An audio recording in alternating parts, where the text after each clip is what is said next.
Patrick is starting today with words on the board. And That boy. I didn't know that was a notepad too. What? In your hand? I see it's a phone, but at first I thought it was a notepad. It kind of is too, right? No, I have two notepads right here. He's a list guy. All right. I like handwriting things.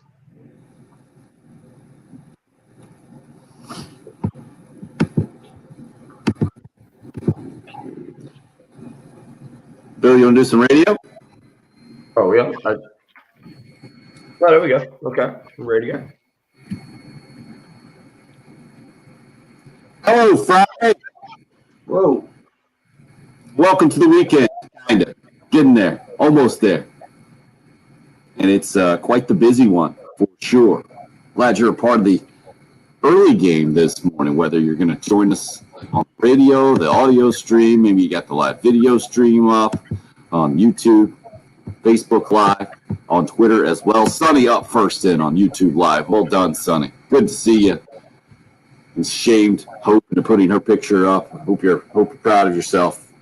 Sonny joining us all the way from the Conway, Myrtle Beach area, I believe, is working right there, Garden City on the coast.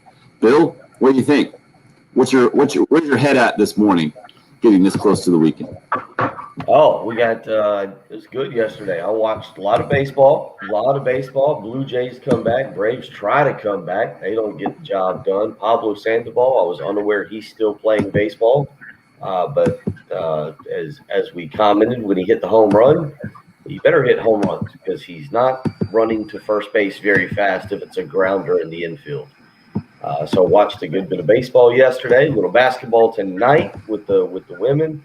Did watch a little bit of the Valero Open yesterday, some golf out in Texas before they head over to the Masters next week. So I think and then of course Final Four, the men's side starts tomorrow night. So all around good weekend, a little Easter. Gotta gear up some Easter baskets here shortly.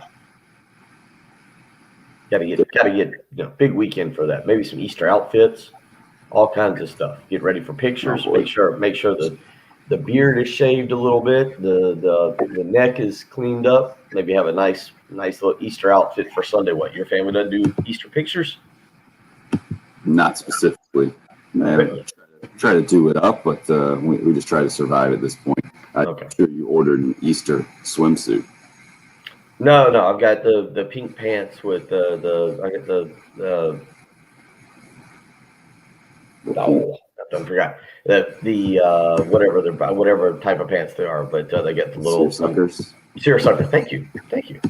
Seersucker pants. The shorts with the Palmetto flags on them. Ordered me a Greg Norman shirt too yesterday. It'd be more of a relaxed when I go to the family ordeal on Sunday afternoon. How about 9 former Gamecocks on opening day rosters in the Major League Baseball this year? 9. That's a pretty absurd number. 91 is the number of former SEC players. Vanderbilt leading the way with 13. That's the most of any college or university in the country, and the Gamecocks not far behind with 9. The SEC with almost double, I think, as many as any other conference. The ACC in second place, rolling into this year's big league season, and it was a close Braves-Phillies game yesterday, looking a little chilly and all over the place. Saw some flurries falling down in the Cleveland-Detroit game. The Tigers end up winning that thing 3-2. So did opening day live up to your expectations, especially being a bit of a bandwagon opening day baseball guy? No, I'm not a bit of a bandwagon opening guy. I am a full-on jump belly flop onto the bandwagon baseball fan. Now today, I don't know how much I'll watch. I don't even know if I think the Red Sox were postponed yesterday. They play at 2:10 today, but no, yesterday was enjoyable. It's fun to have opening day. Unfortunately for Patrick, the Nats got postponed yesterday, not for weather-related reasons. So, Patrick, I didn't look. Are they expected to play today, or is it look like a week? No, okay, no Nats this weekend. So, all right, you got that.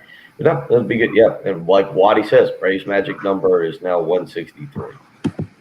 So Yeah, I'm not sure that makes sense. doesn't I was going to say That's so how they that lost. works. They lost the game, but I'm not sure what that means. So, but yeah, so I'll watch a little bit today. More of the attention will start to turn back to the basketball, maybe a little golf today, and like I said, gearing up for the Masters next week. Anonymous Raj hitting us up. What time? 1:39 on the Cool Care Heating and Air text line in the middle of the night. Just wanted to give us the heads up about 3-hit Whit with a home run. Whit Merrifield with the Kansas City Royals, 3 for 5 to start. A couple of RBI with the 2-route home run, helping the Royals outslug the Rangers 14-10 last night.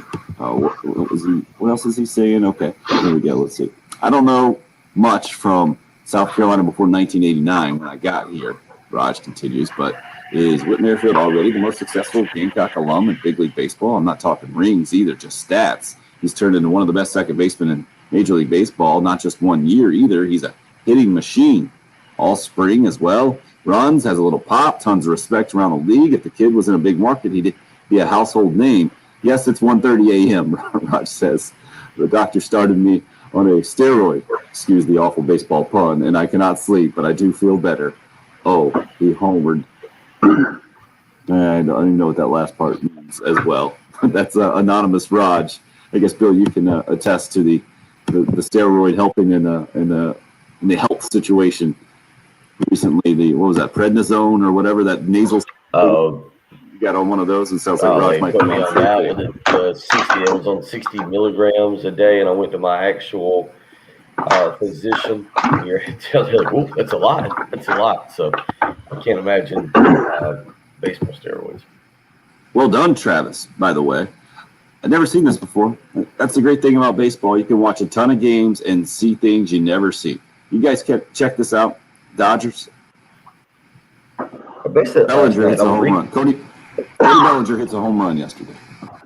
Right? It is just goes over it goes in a glove, and then the guy on defense smacks the fence. Ball comes out of the glove, goes over. Right? It was a heck of an effort.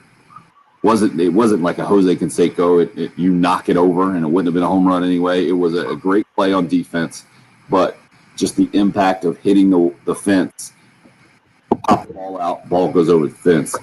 Except Justin Turner was running on first base at the time. He is rounding second. He sees the ball go in the glove and immediately puts his head down, retouches second base, sprints back to first. As he's doing that, Bellinger's coming around and sees that it's a home run, and they cross. So it's actually ruled a single, I think, and an out, because you can't, obviously, you can't pass another runner on base. You've never seen it before in the big leagues happen, especially not like that. And a home run taken away from Cody Bellinger by his own teammate in that way. Bill, you ever seen or heard anything like that? I'm about to watch the highlights. Explain it well. I've never heard of this. I mean, I've seen base running blunders like this, but I'm now watching I believe this is going to be the highlights.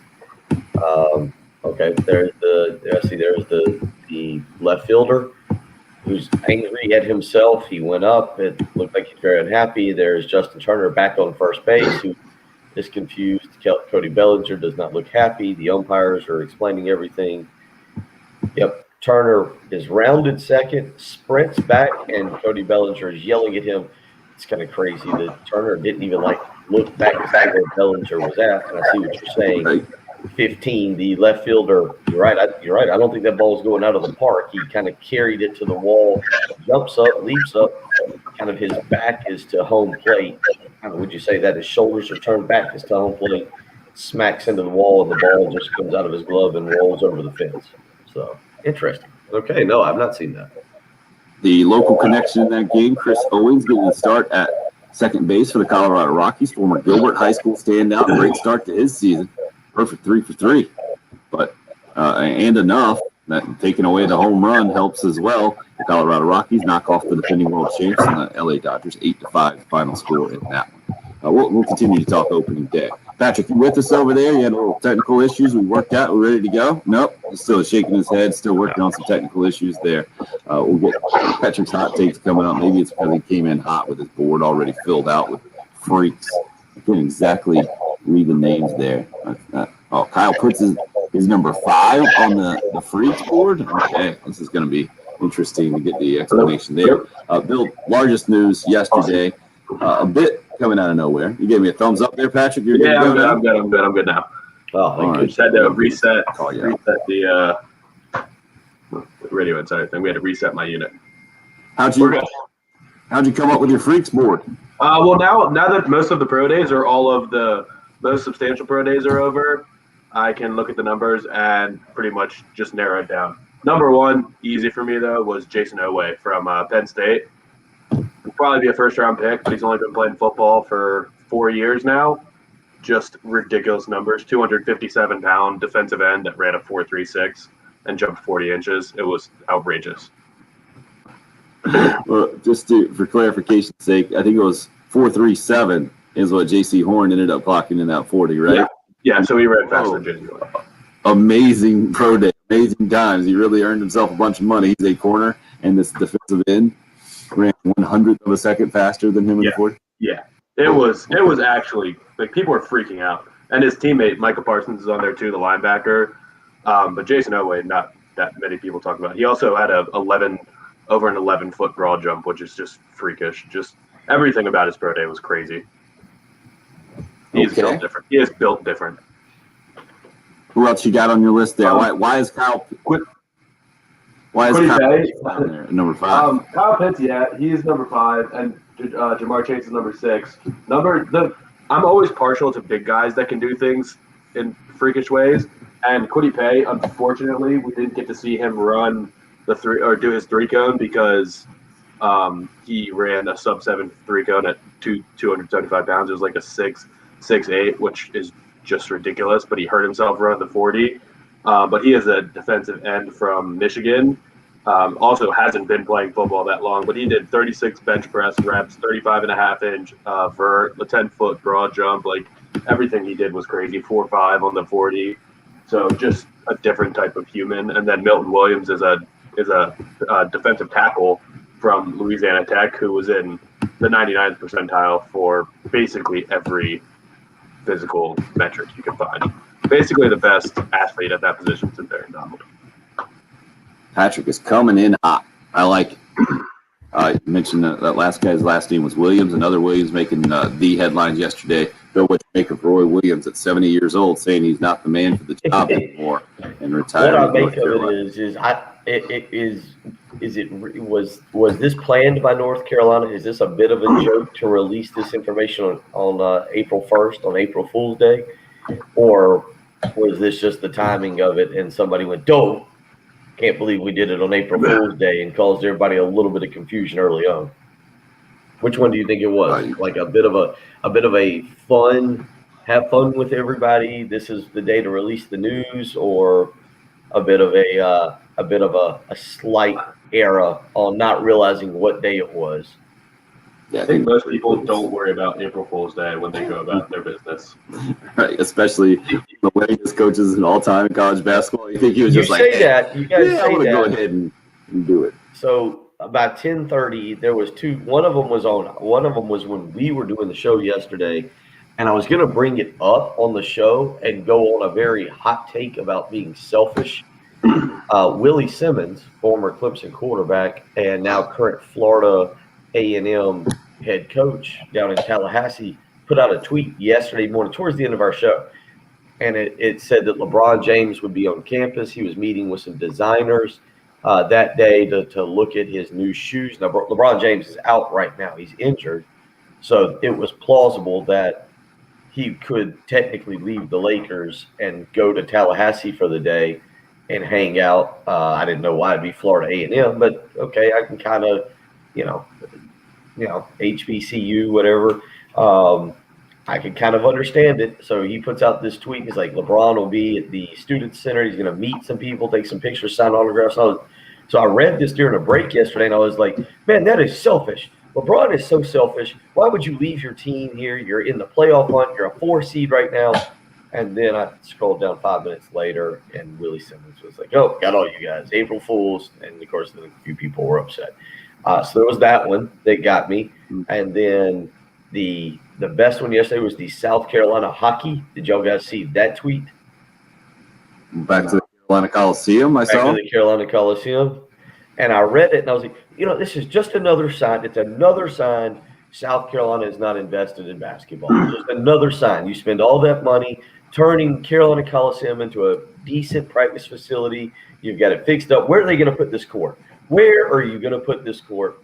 And actually, that one I didn't have to read was an April Fool's, because about halfway through in my mind yesterday afternoon, yelling at this decision, I went, I bet that's an April Fool's joke. And I looked at it. And at that point, I got off Twitter. I was like, you know what? All you Weisenheimers, I'm not even going to deal with you today. I'm not joining it. So when I saw the Roy Williams news, I was like, well, that seems like pretty serious news. I don't know if you can just throw that one out there on that. That seems a little bit too serious for an April Fool's Day joke, but who knows? Who knows? North Carolina's got a weird sense of humor. Maybe it's true. So obviously it turned out to be true.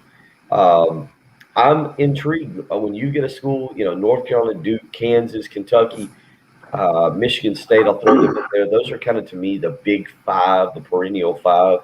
And when you get one of those five that opens up, I think it's really fascinating to see who they land, who they go after. In my lifetime, Tim, I've seen the transition from Dean Smith to Bill Guthridge, and then obviously to Matt Doherty, and then under Roy Williams. And so 4 coaches there in my lifetime. I would say Dean Smith, phenomenal. Bill Guthridge kind of rode his coattails for a few years, then got out. And then you had kind of a bad deal with Matt Doherty and Roy Williams winning 2 national championships? That sounds right. Maybe they run together. Obviously, won the one. I thought they won 3. That's from the Final Four. Yeah, it might have been. It could be 3. I'm thinking there was the one with Raymond Felton and Sean May and Rashad McCants, and then obviously the one a few years ago, as Tim pointed out, where South Carolina was in the Final Four. 5, 9, and 17.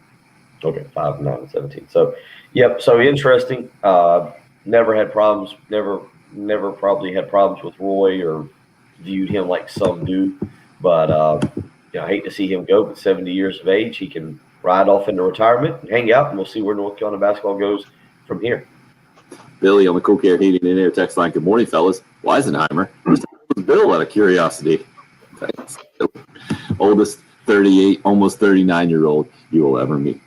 To me, I heard a lot of Spurrier in that Roy Williams, just not the man for the job anymore type. He's 70 years old, exactly the same age. That's the first thing that popped in my head hearing from Roy Williams yesterday about stepping away. Didn't necessarily see this one coming, kind of like we saw Steve Spurrier coming, and how that went down at the end. And obviously doing it after the season is much different than Steve Spurrier did it during the season. But what a career, man. What a career. And now what a void. Heath Klein putting out the tweet yesterday. Now you get to see if Hubert Davis or Wes Miller takes over. I know just had a couple more suggestions of Brad Stevens and Mark Few, former Gonzaga and former Butler coach, now Boston Celtics with Brad Stevens. What do you think, Bill? I know you're a Wes Miller guy and have known him for a while. To me, the obvious choice to step in, even though it would be a massive jump up from UNC Greensboro, but the Tar Heel alum in the family, I think he would be who I would put my money on at this point. You? Hubert Davis, the other guy that's being mentioned, he's already on the staff there, and I think he's probably the guy for the job. I don't know. Big jobs. He's like favored that, against the field, by the way. Hubert or Wes? Hubert Davis is? Yeah, he's minus 110. Wes Miller plus 350. Yeah. Then Stackhouse 1100. Can't. What? Why would he? I can't even believe he's doing a on good the job list. there. You can't. Yeah. Simple North Carolina makes sense. My opinion on that is you go out, you go swing for the fence, and whether it's Jay Wright or Mark Few or North Carolina's an elite job. And wait a second, didn't you go through your list? They didn't go outside the family there. You think they're going to go outside the family? I don't look. I'm not going to sit here and pretend that I follow North Carolina athletics closely. Was the same athletic director there? I mean, Roy's been there for.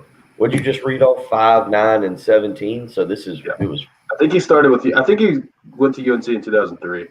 Okay, so Sounds yeah, right. almost 20 years. 17, 18 years, yeah, close to 20. So I don't know if the same athletic director is there or not. Tim, I'm a believer, and I think South Carolina. I understand why they hired Chad Holbrook. He was the up and coming assistant at the time. I mean, he was getting offers from other places. I just think big jobs, massive jobs like that, you've got to do. Your first goal is to go out and find a guy with Power 5 conference experience, a guy who's run his own program. Hubert Davis, maybe because he's been there and he steps in, and the transition I think is easy and smooth. Since he's been an assistant, you just promote from within, much like they did with Guthridge. Wes Miller is a friend of mine. I think he is. I think he is an up and coming coach. I think going from Greensboro to Chapel Hill is a massive jump. I mean, it's kind of one of those, You don't think that it's a massive jump. It's a massive That's jump. not okay, yeah. You're not going out on a limb to say that. So I think you look around at other people in the industry before you settle on a Wes Miller who's going from Greensboro to Chapel Hill. And I think any big program does that. Whenever Nick Saban retires, whenever John Calipari, whenever Mike Krzyzewski, people like that. You talk about some of the elite programs across sports. I just don't think you go that route, the Wes Miller route. I think North Carolina is a unique job in sports, the North Carolina basketball coach. I would be shocked if they go outside the family. But I understand why some of you guys are mentioning names like Brad Stevens and the whole deal. Why wouldn't you go after the biggest name? I get it, but I don't think that's the culture around. I will say this. I find it interesting in having these conversations with some of the guys that because I was telling somebody this last night when I was doing basketball scouting, all these young coaches, Bob Ritchie, Wes Miller, Mike Boynton at the time, Matt Morrell, all these young coaches, they were assistants. They were young, hungry assistants, and they would hang out, and we would always hang out at these tournaments and talk. And now they've gone on to be head coaches, and so there are people that I can still talk to about certain situations and kind of what they're hearing in the industry. There is a growing sentiment that some of the elite coaches want to go to the NBA because of how you're seeing the college game develop. The transfer portal, as we talked about yesterday, is into the thousands, or is over 1,000, over 1,000. The ability now to just go straight to the G League and sign. The college game is changing so much that there's a lot of coaches. And I think when Roy said that yesterday, because I heard that comment too about he's not the man for the job, the recruiting and dealing with athletes. I mean, he just had Walker Kessler, his big-time recruit center, transfer out. There's a lot of guys like that I don't know how much they want to deal with this kind of stuff in college. I think some of them still like it. Krzyzewski, Calipari obviously like it. Yesterday the big news, Chris Beard going from Texas Tech to Texas. But I wonder what direction you see some of the older coaches going here in college basketball over the next few years, because it is a pain, right? Like Patrick, NBA life is good. That's what I've heard people say. Like, if you think Brad Stevens, I've heard NBA coaches and NBA people just say, if you think Brad Stevens is going back to college, you're crazy. Yeah. NBA lifestyle is too good. I agree. So speaking of the NBA, current Gamecock Jermaine Couisnard declaring for the NBA draft process. We'll get into that. We'll discuss the latest Gamecock football commit as well as we continue to roll on, hear from some new Gamecocks and returning Gamecocks as more Gamecock football players speaking publicly yesterday. Plenty to get to today on a Friday where the freak board is now officially up for Patrick behind him on the live video stream. You can check that out again. Facebook, YouTube Live, that video stream sponsored by Buford Lending, up on Twitter as well. on the station handle at 1075 The Game, 803-404-6100. If you would like to join, you can call or text. It's the early game here on 1075 The Game. Lost their lives. 6 of them were Asian.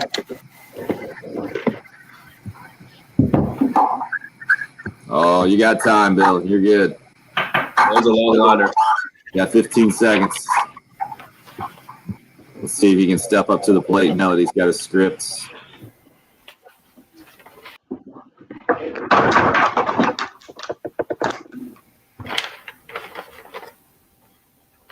Oh, exciting, great day, great weekend, all kinds of things to be truly excited about, maybe including saving money on your mortgage. How about that? It's getting in touch with Jacob Crowder, Brian Kovar, the team over at First Palmetto Bank. I actually saw Brian yesterday. He reiterated it's a great time to make a purchase, whether you're thinking about buying a new home or whether you're thinking about refinancing.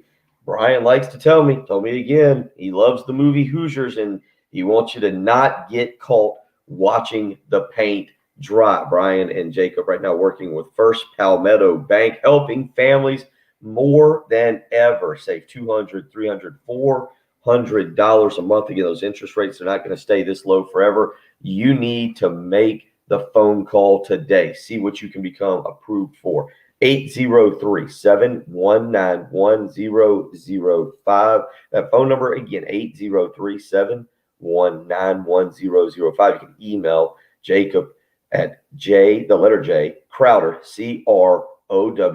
at firstpalmetto.com. They want to work with you. They're ready to help you save money. So don't wait around. The housing market is white hot. You need to call, see what you can become approved for, and then start the shopping process.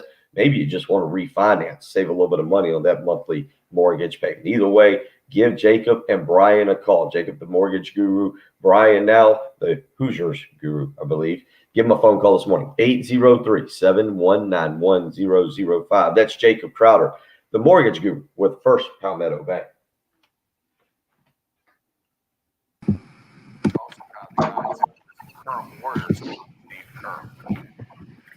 I applaud Jeremy for his words and echo his sentiment regarding racism.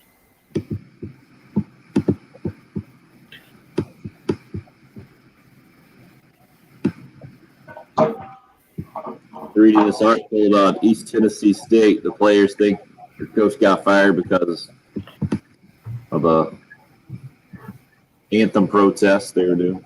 Yeah, I'd seen that yesterday. Coffee. Football or basketball? Basketball.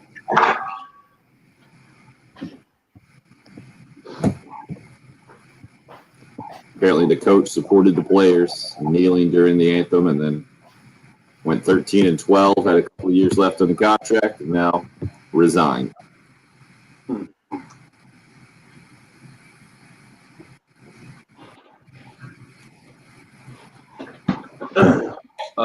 Where do you have JC1 going? I bet he's going to go number 12 to the Eagles.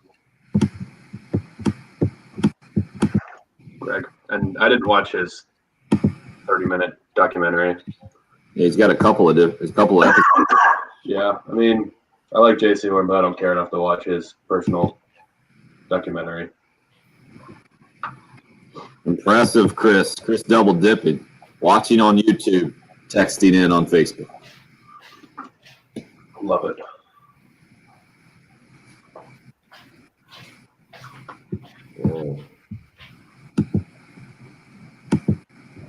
So did your dad get on you about not writing on the whiteboard? I saw he sent the text yesterday. Yeah, I saw that. Oh, well, classic one. A whiteboard's better if something's written on it, I think is what he wrote, right? There are some funny names on this odds for the UNC job. Uh-huh. One of them being, for Maryland fans, Mark Turgeon at plus 17,000 when he's on the hot seat at Maryland. He definitely shouldn't be, but Maryland fans are very, very impatient. I have been juxtaposing the Maryland and South Carolina Furies the last few weeks because they're kind of mad about the same thing, just the level in which they're mad is much different because Maryland fans are mad they haven't been to an Elite Eight, even though they've made the tournament 6 of 7 years. And South Carolina fans are mad that they haven't made the tournament. But have been in the Final Four much more recently than Maryland. well, Maryland is the last Big Ten team to win the national championship. The most recent one. Does that really count when you say it that way? They weren't in the No, but conference. but that's how long it's been. The last team of all the teams in the Big Ten right now, the last one that won a national championship was Maryland. Wow. Who's the next closest? I don't know, but that's how bad it's been. You're gonna throw out that stat. You got something. Surely I should have gotta be Maryland. Michigan then, right?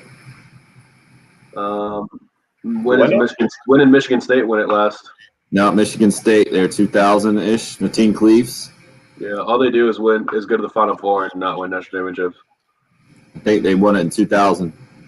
All right, where's Tyler Hansbrough in the world right now? Did you see that picture? No, I see the odds, and he's second to last on the list at plus 2.5 million. 2.5 million. Plus 2.5 million. So what's that? 250,000 to 1, or 25,000? 250,000 to 1. Yeah. What do you got for Jake there? The Steelers. Where If I were the Steelers, I would draft somebody on the offensive line, but I bet you they're gonna draft Najee Harris. what number? They're at 21.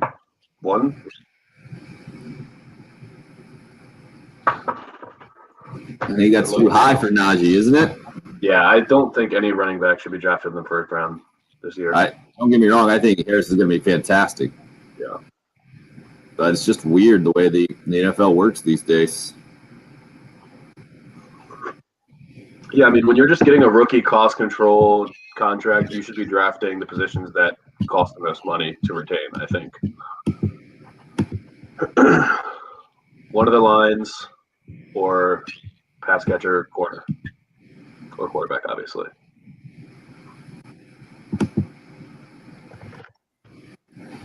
All right, Bill, you got anything on this offensive lineman? I'm going to get into that when we come back.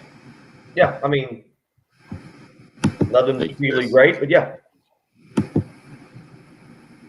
My last night I ran into I guess you would call him a buddy at Graves, a guy that I met. He said I was the pessimist of the group. So I guess I'll continue to be the pessimist. You are these days. This will need to be a little shorter segment. Huh? This will need to be a little bit shorter of a segment. Yeah, I looked down at the clock. I was like, wow, 6:28. We really were motoring through that segment. Yeah. So, anyway, heads up. Let's do a me here. Here. Which Jen, one? if we can. Letitia, a me here. Yes, sir. Thank you.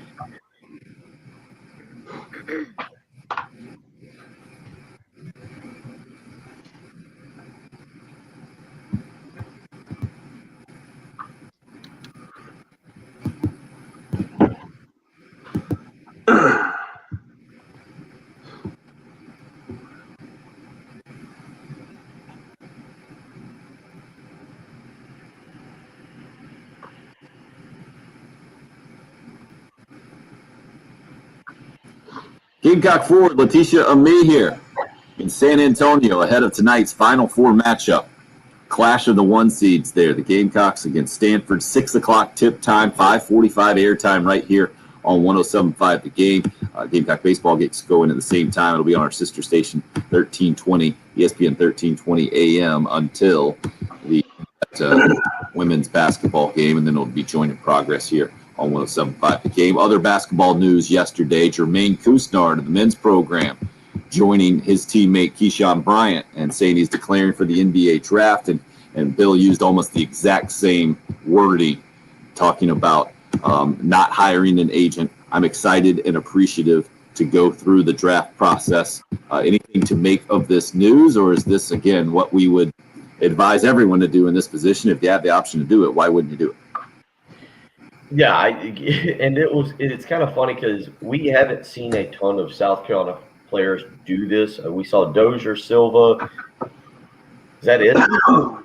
Dozier said Lawson. Lawson's got it. And so it was the initial reaction yesterday as I was sitting there and I checked my phone and the internet. And I was like, and I saw a headline for an article and it said second Gamecock player declares for the draft. And I was like, well, okay, finally there's Lawson. Lawson's declared. That's not a shock. And I click on the link just to look, and Jermaine Cousinard, what is he thinking? What kind of year? And then it's the initial reaction of, huh? What are you? And then like, oh yeah, why would you not? I mean, honestly, if it was my son, you can't do it in the WNBA, so you wouldn't say my daughter. But if it was my son, yeah, you would tell them to declare every year, because you can talk to NBA scouts. Maybe you can get invited to a combine or some kind of workout. You can honestly do it 3 out of the 4 years. You can do it your freshman, sophomore, and junior year. Your senior year, you are declared for the draft. But yeah, I've got no problem with it. Now, I still wonder what that means for the future at South Carolina. Is this, like, I guess this would be the question. Cousinard and Bryant, I don't think are really, they're not going to be drafted. So to me, what they're doing is seeing if they've got a chance to get into the G League. And that actually kind of makes sense if you want to transfer out to test the waters of the G League. And then if you come back, say you're going to transfer. I don't know if they're going to transfer. All I'm saying is that makes sense, doesn't it? Would you guys would do that first if you think you have a chance at jumping straight to the G. Tim, your face is suggesting you don't understand. Patrick, do you agree with me? Getting in there and seeing if you've got a chance for the G League, if somebody will snap you up and put you on a roster for the G League as opposed to entering the transfer portal first? Because I don't know if you can do both. I guess you can, but why would somebody take a chance on recruiting you if you're already declared for the draft and in the transfer portal? You're just declaring for everything. Patrick, I just got confused with the transfer issue there combined in this thing. Well, why would you even – I mean, I get it. It was a rough year, no doubt about it. But you think – because I don't think anything's off the table with South Carolina basketball right now. I think you've got to consider all options, and Cousinard and Bryant are two guys that, I mean, just both if they enter the transfer portal, I think would pick up a lot of interest from high major schools. Yeah. Right. Again, this is just you speculating on this. They're not going to a better school in South Carolina. Keyshawn Bryant might. I think Cousinard did. Look, something happened with Cousinard. He had such a bad year. It does, exactly, but he also had a good enough freshman year. There's a reason, and I don't know what it is. Maybe he got sick. Maybe I'm not making excuses for him. I'm just trying to say that something happened. There was a disconnect between he and Martin. I don't know. You talk about body language a lot, Patrick, and play and how the team, you didn't see energy and excitement. And I'm not trying to pick on Jermaine Cousinard. That's not what I mean to do. But Jermaine Cousinard to me was like the leader of the bad body language through all season long. Yeah, but the point is, for the transfer portal, if you're going to improve your standing and go to a better school that's going to give you more playing time also, the only way you're doing that is if you're like the Davidson kid that's going to Kentucky and just completely lit it up. And like, if you didn't play well at South Carolina, why is a better school going to recruit you to also have an equal amount of playing time?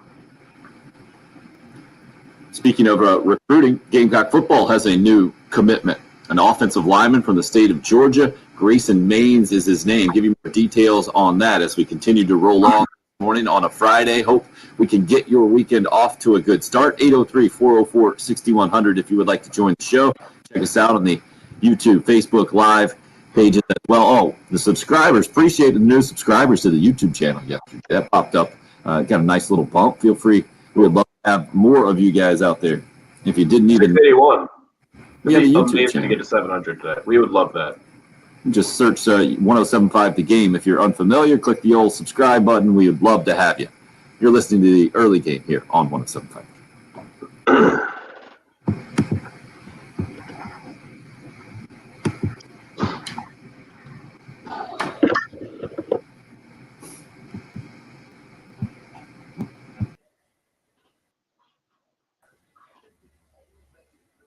Needed a great night of sleep, and that is exactly what I got last night. It was a little bit of a rough night the night prior. Had nothing to do with the bed, just me just thinking, getting excited about sports.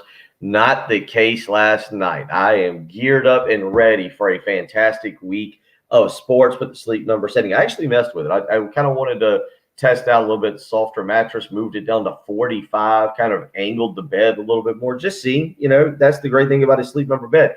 You can adjust the firmness of the mattress, see if you like something a little bit better. If it doesn't go well one night, you can try a different sleep number. That's why I love my sleep number, because it's like having multiple different beds that I can mess with, figure out what exactly I want to do to get an optimal night of sleep. You can do the same right now, and we know this, proven quality sleep. It is life-changing sleep. Feel much better today than I did yesterday because of a great night of sleep. Sleep Number is introducing the new Sleep Number 360 C4 Smart Bed. You can get a queen bed right now, $1,499 plus special financing and free premium delivery and setup when you add a base, subject to credit approval. Minimum monthly payments required. See sleepnumber.com for details. But it ends on Monday. That means you've got today, which is Good Friday. You got tomorrow, which is going to be great Saturday. I don't know if you want to go shopping on Sunday, Easter Sunday. I would recommend spending it with family. But then you got Monday as well. So you got 4 days to get to a Sleep Number store, 2 to choose from.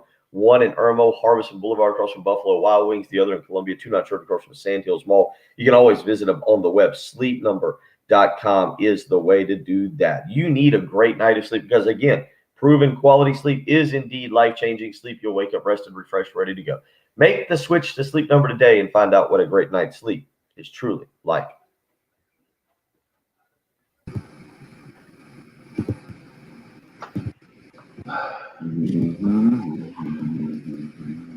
Ooh, Penny Sewell Pro Day today.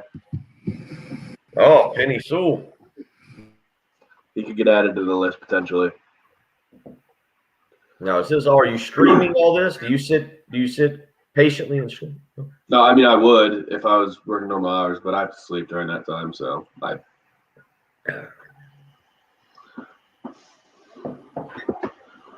can't wake up at 1 p.m. or 11 a.m. to watch pro days. It's too much. Yeah, I don't blame you. And I am appreciative that you don't do that. I did, though, get myself all ready, had dinner ready by 7 o'clock yesterday, and tried to put on number 1 Duke versus number 2 North Carolina in lacrosse and ACC Network, and I couldn't watch it. Of course. I'm so annoyed at the ACC Network and college lacrosse for playing all the games on the ACC Network. Yeah, my 4, 8, and 6-year-olds weren't happy that we couldn't watch the Braves yesterday. What was it on? ESPN Plus. It was on the new channel. I don't know if it's a new channel or it got bought out because The we Bally were watching Sports. it. Bally Sports, yeah. Yeah. For the Cubs, it's called Marquee. It's called what? App. I think the Cubs is called Marquee. So I didn't understand that. We went up to LJ's for a little while to see a few people. There was a little birthday party.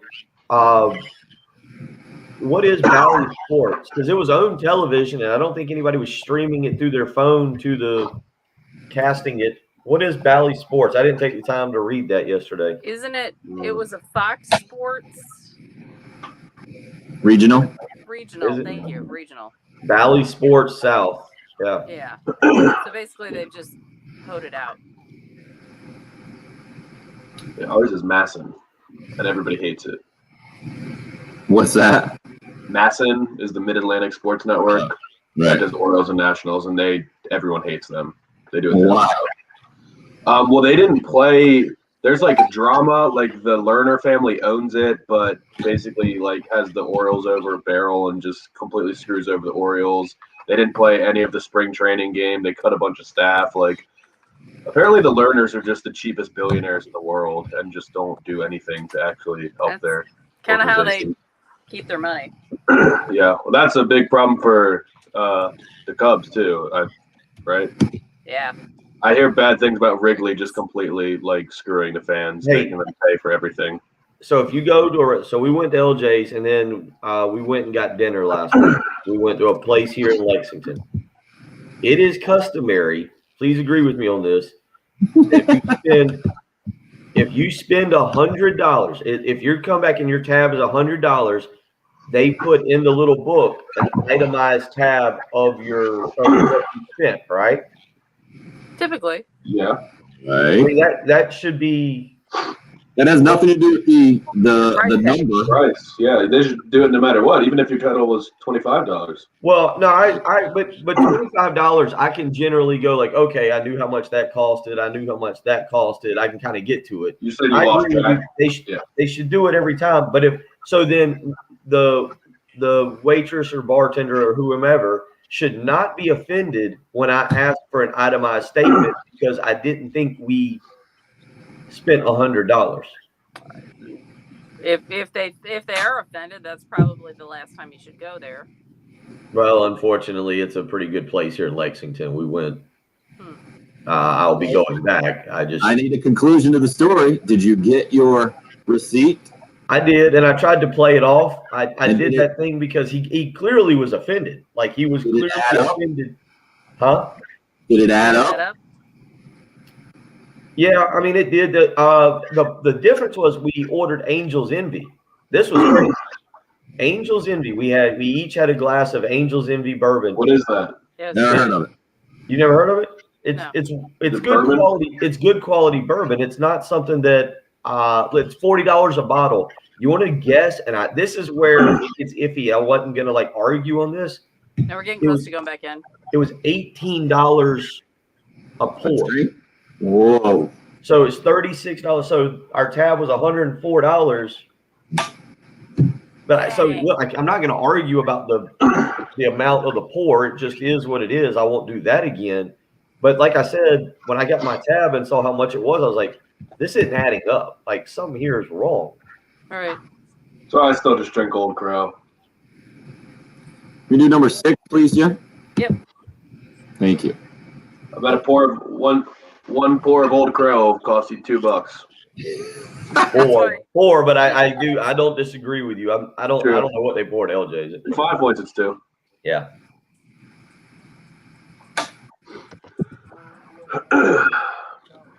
Type of things like we just talk about, like loving your brother, just taking care of stuff off the field, just having a whole different mindset, like more than football. How does that translate into football, you think? Or does it? Is it just a separate thing and that's fine? I feel like life lessons translate to football. That's DeQuandre White, the former #1 junior college running back in the country.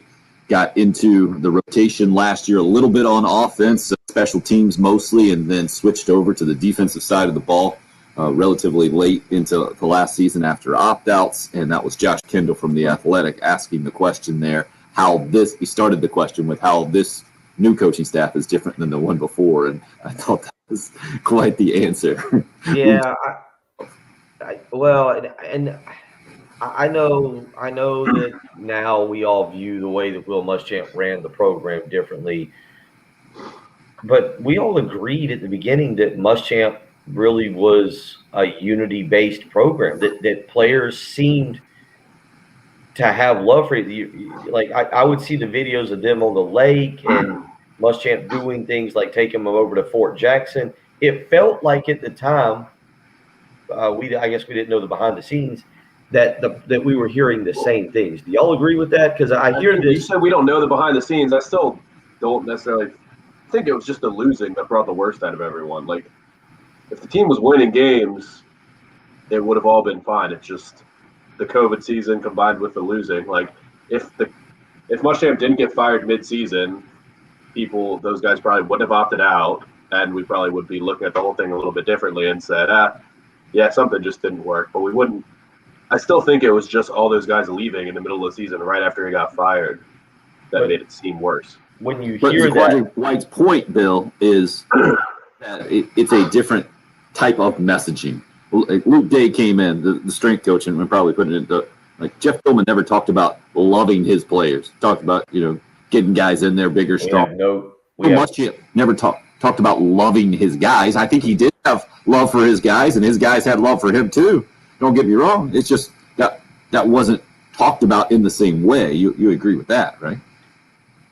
It wasn't talked about in press conference settings. I don't know what was talked about behind the doors. Part of it, we heard from a quarterback yesterday that hasn't taken a snap. 2 of them. 2 of them. Thank you. Jason Brown included. Yes. But I guess I was focusing on Colton Gaither, who should be in high school right now. Who should be in high school. I mean, we've heard from Luke Doty more under Shane Beamer than we have from Will Muschamp. It is a different way of allowing people to do the interviews. All I'm just saying with that is I'm not trying to disagree with Zaquandre White. It's just I feel like I heard some of this stuff. I feel like anytime you get a new coaching staff, that's the message. Oh, there's more team unity. The coaching staff is more into it. Do you guys agree with that? Yeah, it has. I think it depends on the coaching staff, though. If you come in and maybe you're Steve Spurrier at the end of your tenure and you got a little lax from a discipline standpoint, and you got a guy in all business, and Will Muschamp comes in, he can't be preaching love. He's preaching we got to be disciplined and we got to get this thing under control and the whole deal. Chris P might be reading a little bit too much into the off-season messaging after the interviews this week. He says, I went back and really studied the schedule. I could see best-case scenario. Gamecocks go into the Texas A&M game 6-1. I have faith in Beamer with what is being said from the guys. 6-1. We looked at it. I forget which service put it out, though. The Power 5 projections for the season, 4.5 is where the Gamecocks over-under is. Chris P., I'm not saying don't get excited. I'm just saying maybe pump the brakes a little bit. You guys look bitter rolling into hour number 2. We'll see if we can turn it around. It's Friday, guys.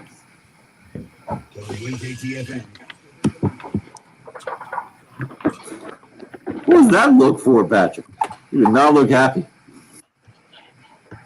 Gonna stab a pig. Craig, have you actually been listening to all of the Auburn players? I was going to say, are you going out of your way to listen to Auburn? What's Tank Bigsby saying? That I know the answer to. No, but you guys get the point, right? This is the kindest, gentlest talk around college football that we've ever heard, I think, that anyone's ever heard. The what? The kindest and gentlest football coach speak that we've ever heard. It's just different than what we heard for the last 5 years. You are right. It's not as business-like. There's more of a sense of being open and I don't know. What would you say? More of a sense of transparency? Is that fair, Tim? No, I think more of a sense of life is not all about football. Yeah, it helps that there's not a lot of expectations for this season, and they have a lot of leash now, probably. I don't know about a lot, but they have some for sure. It helps. They won 3 games, but helps that Beamer has the track record that he has, and has the personality that he has. Man, I feel like I'm looking out on a January day again. It's chilly this morning. You would not like to be out there. It was so cold last night. I'll admit, I got nothing after the radio show. I'm going back to bed. I never go back to bed after the radio show. It hasn't been a long week, has it? Yeah, it feels like it. Bill, you don't want to hop in the car and drive to the Outer Banks like I'm doing today? Yeah.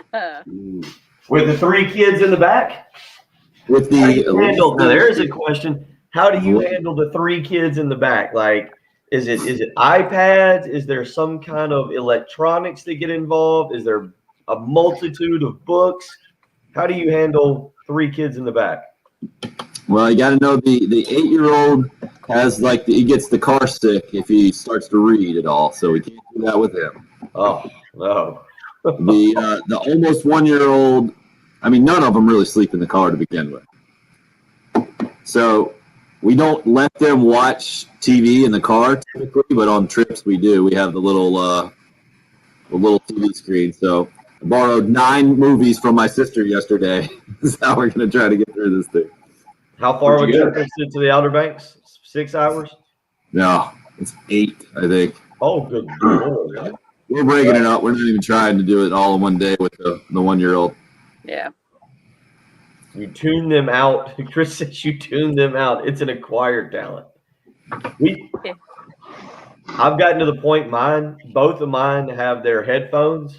And so now Austin's nice enough to like tell me like, okay, Dad, I'm done talking to you. I'm putting my headphones on. So he tells me that the headphones are going up. Ansley will just put her earbuds in, and I'll keep having a conversation with her and look over, and she's missed the entire thing. So Bill, Matthew from Landrum texting in about the Top Golf, asking if any of us will be there. You will be there on Saturday, is that right? yeah, I was actually texting with Joe about that last night. Any idea how the time frame you'll be there? 5 to 7, something like that. 6 to 8. Yeah, it's kind of early because we're talking about going. I want to say it's 4 or 6. 4 to 6. It's either we're going at 4 or we're going at 6 because I know there's like a discussion of going to the Vista for dinner afterwards. So it's not super early, but it's not.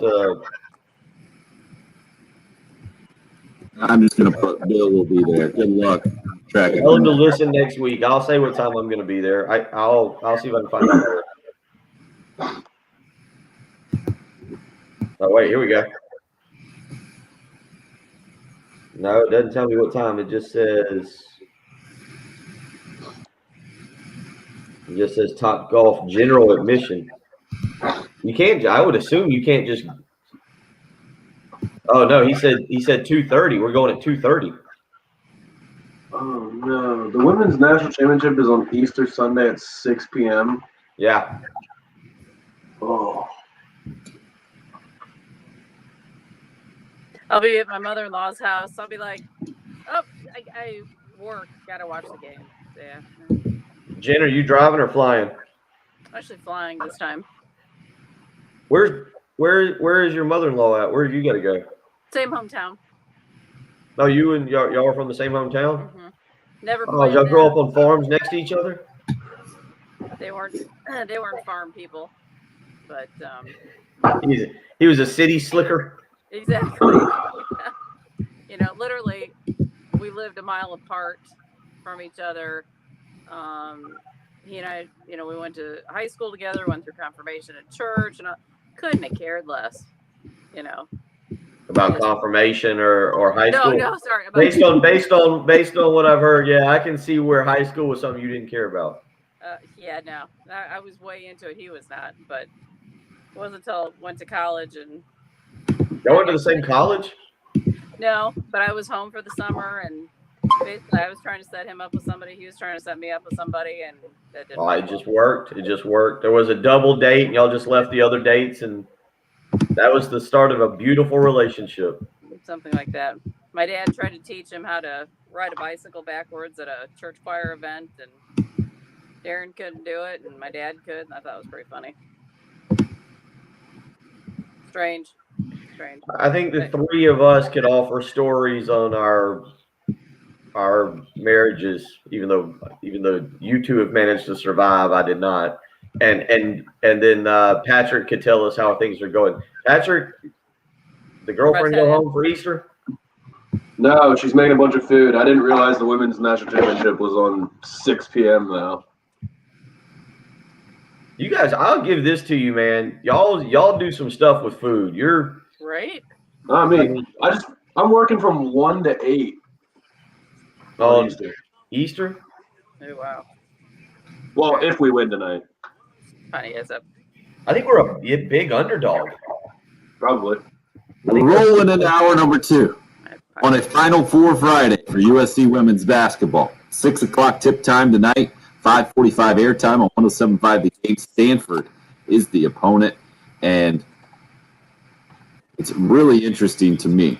Tara Vanderveer still doing it for Stanford and has coached Dawn Staley in multiple ways through Team USA, mostly coached against her and Virginia in the 1992 Final Four en route to a national championship. And Staley saying she hopes Tara wins another national championship, just not this year, and not the same way she did it in 1992.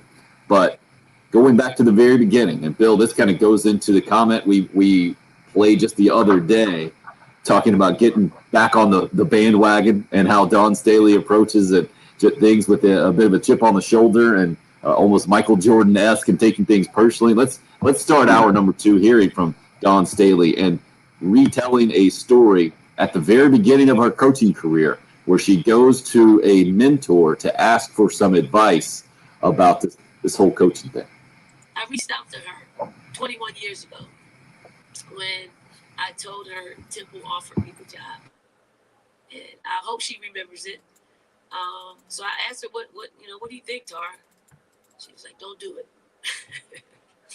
I remember her saying that, like, vividly, don't do it.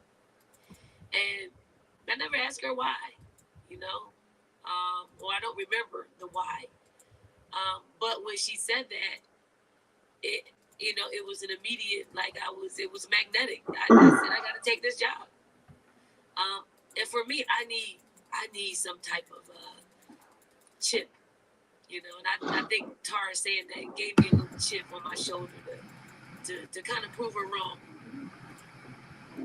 I see you giggling over there. Does that help you explain the mindset a little bit?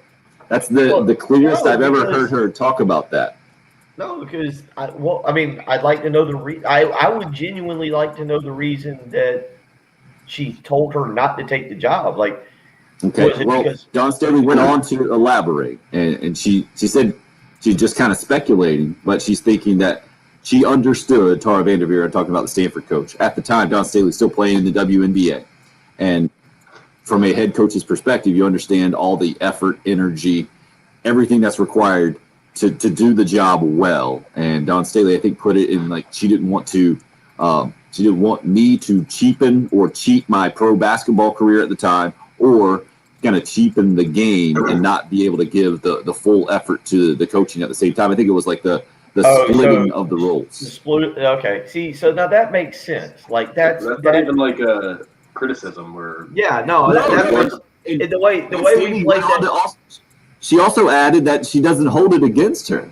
Like, this is just how she approaches life, and she admits fully that it's not a rational way to look at it. Maybe I'll admit that's a mistake on our part, right there. Our show's part. We probably should have played the whole clip, because if you hear that, if you're getting in your car at 7:00 and you got your coffee and you're putting it in, and you hear Dawn Staley, and you're like, wait. That Tara Vanderveer told her not to coach because probably she thinks she's a bad coach and she'll never make it. Like, I don't know. I couldn't tell you the first thing about the Temple women's basketball job when she took over there. I would assume it was not a great job. The funding probably wasn't good. I'm going to guess facilities were not good. Maybe recruiting was good. That's why I would assume she said don't take it. Like, I've heard that. And I've heard – look, I've heard people say that about the South Carolina men's job. I don't think people say that about the women's job now. I don't think people say that about – I think if Dawn Staley, something happened in this offseason, she left, you would have almost a pick of women's basketball as to who you want to be your coach, because Dawn Staley has made it an elite job. And I think Frank Martin has improved the men's job.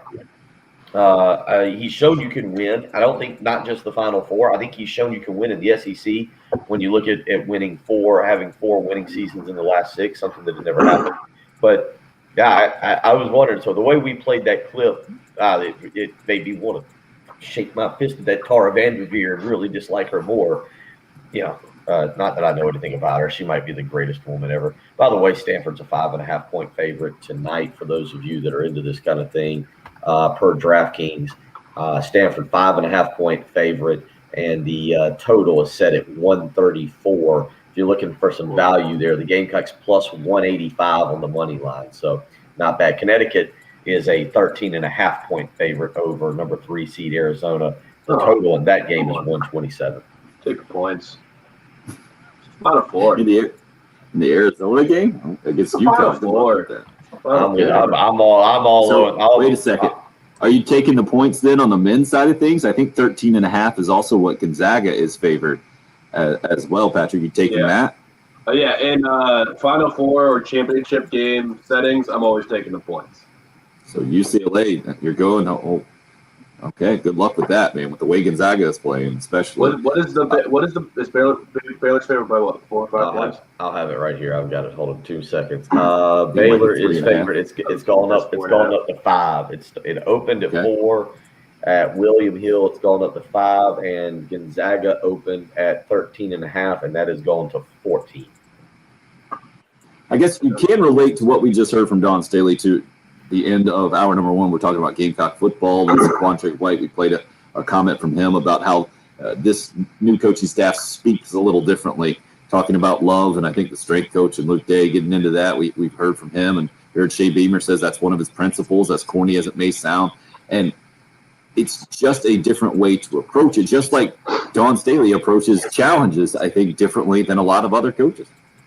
And I would assume she might just bring up that line you talked about, Bill, and add that to the large carrot to dangle out in front of her players that the country is doubting the South Carolina team that would have been the number 1 overall seed last year and has plenty of pedigree going into this game and is playing its best basketball. I mean, they're coming off a quarter unlike any that has ever been seen in the NCAA basketball tournament, where they shut out their opponent going to the Final Four, which is ridiculous. I know Stanford provides a much different challenge, but it would be really interesting to hear the pregame speech, I think, or the comments from John Staley today.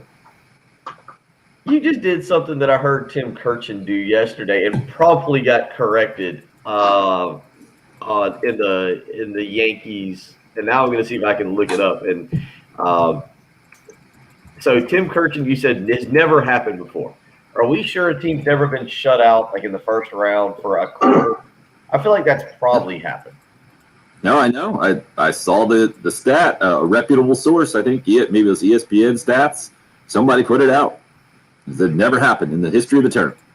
You also got to understand the quarters haven't been that long, right? Well, that hasn't happened. Or yeah, you're right. That's not taking too long. Yesterday, I was watching the Yankees and the Blue Jays, and I'm looking for this because as it happened, I had it on in the background. I was doing some stuff, so I'm listening, but I'm not watching. I'm listening and not watching the game.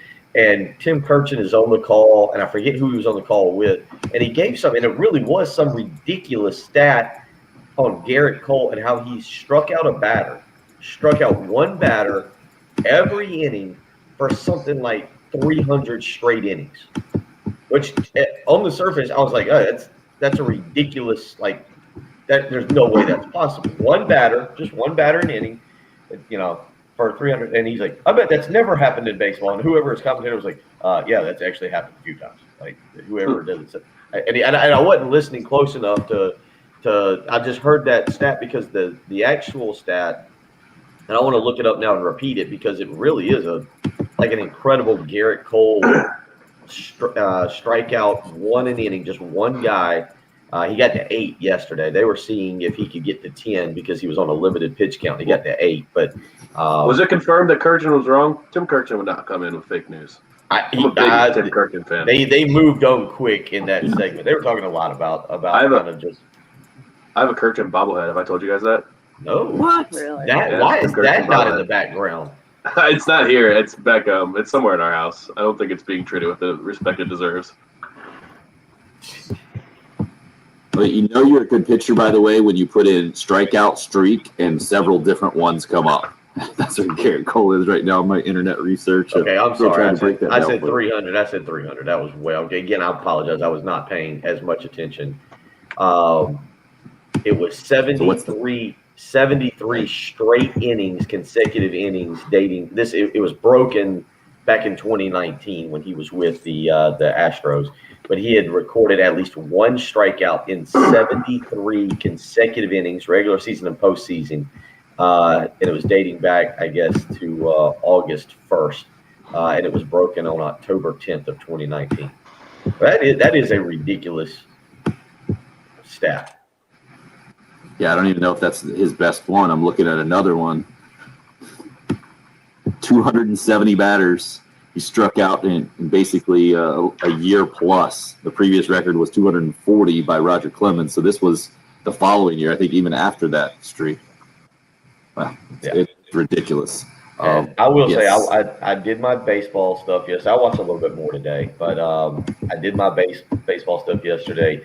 It sounds like, and I don't buy any preseason baseball magazines, and I really don't do a whole lot of reading on baseball going into the season. I just jump into the season and I pay attention and check the standings and see who's hot and who's not. But it sounds like this is a year of a lot of parity in Major League Baseball. Have you guys picked up on that? They were talking kind of, but not really, because I hear everyone say, "Yeah, it's the Dodgers to lose." Well, they did baseball tonight. Did their preview yesterday, 12:30 to 1, leading up to the Yankees Blue Jays. I think it was like 3 out of the 5 guys had the Yankees and the Braves in the finals, and they were kind of split on who was going to win. The Blue Jays are supposed to be good. The Rays are pretty good. Obviously, the Dodgers, people are interested in the Padres. I mean, it just the way they either they did a sales job yesterday that totally I bought hook, line, sinker. I was Well, they totally have to do that. Yeah, well, it worked. It worked. I was completely in yesterday. I was like, oh, sounds like a really good baseball season. I should watch more of this stuff this year. Well, you should watch. I mean, it's probably the Yankees in the AL against everyone else. Like they'd probably almost be favored against the field just because they are also the Yankees and that boosts everything. But San Diego and the Dodgers, I mean, those are kind of the best teams in the National League. The whole NL East is good though. I was gonna say that's been the best division for a little while. Both Braves and Yankees yesterday, by the way, losing in 10 innings by the same score of 3-2. It was Gene Segura with the walk-off hit in Philadelphia against Atlanta. And you mentioned the Pablo Sandoval sighting. How about that pinch hit, 2-run homer for the Braves to tie that thing up at 2? And unfortunately couldn't close it out late. Again, you'll be able to catch all the Braves games this year on our sister station, ESPN 1320 AM, and we'll have a few for you right here on 107.5 The Game. Wanted to switch real quick. Go ahead, Patrick. I was just saying, no fan base has been screwed more than the Nationals after this World Series. Went the whole season, didn't get to have a single fan in the stadium to celebrate, and then the banner, they're going to raise the banner for the 5,000 people that are allowed to go to the game, and boom, canceled. Did you guys the most forgotten and disrespected championship in the history of American sports? That actually is a good talk about Don Staley's chip on the shoulder. Yeah, Patrick right in there. Huh? I'm just upset. It's a bummer. I was very excited. They've been emphasizing getting off to a hot start, and we don't even get to play. DeGrom versus Scherzer on prime time? Come on. Give the people what they want. I'm with you on that, dude. I am with you on that. You see, this is the other thing. Like, man, Twitter was just yesterday, social media as a whole, but Twitter, like I said, I got off at 10:30, and that was it. The Braves announcing yesterday they'll go to 50% capacity starting in the middle of April for home games. Kind of excited. I have not been to the new Braves Stadium, and I think that's a thing that I want to get over there and do here in the next 2 months. Go take Austin. Go check out Braves. For sure, good sign moving forward. And football, I think the NFL putting out yesterday, they're expecting to have full capacity stadiums coming up in their season as well. From the former Gamecock perspective, 9 former Gamecocks making opening day rosters. That's got to be a record. I didn't see that confirmed, but absolutely has to be. 91 SEC guys, I think, almost more than double the ACC in second place. And Vanderbilt, I think, leads the way with 13. LSU, I think, might have 12, and the Gamecocks right there, tied for third of most in the country of alums playing in Major League Baseball. Whit Merrifield leading the way from the former Gamecock perspective on opening day, 3 for 5 with a 2-run homer for the Kansas City Royals in their win. A bit of a slugfest in opening day. Wanted to switch gears, talk some Gamecock football. When we come back, continue to let you hear from some new players, including the largest of those new players that probably has, I think, the biggest question mark for sure, maybe the most interesting one, talking about 6'7" wide receiver E.J. Jenkins, who says he's up to a legit 240 plus right now. We'll hear from him. Also, the latest Gamecock football commitment. It happened yesterday. Those details coming up next here as we roll on in hour number 2. Glad you're a part of the show, no matter how you're listening or watching.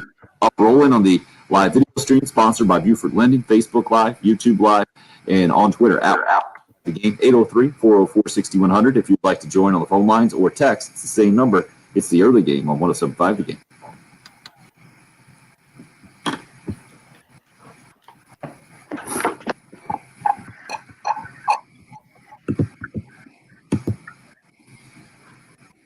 The last place person on odds for the UNC job was Rasheed Wallace at plus 3 million. But if you go to Rasheed Wallace's Wikipedia page, it has him coaching at a high school from 2019 to 2020, and they changed his current job status to UNC Chapel Hill 2021 to That's awesome. Of course. I'm going to refresh that throughout the day and see how long it takes someone on Wikipedia to correct that thing. Socastee High School, Simon Gratz, part of the Beach Ball Classic back in the day, saw Rasheed Wallace score 2 points and foul out of the game with a technical foul involved, I believe. Sounds right.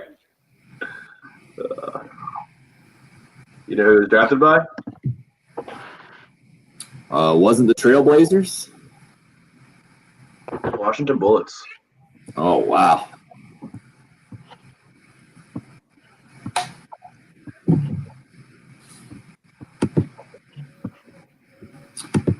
Morning, Chavo.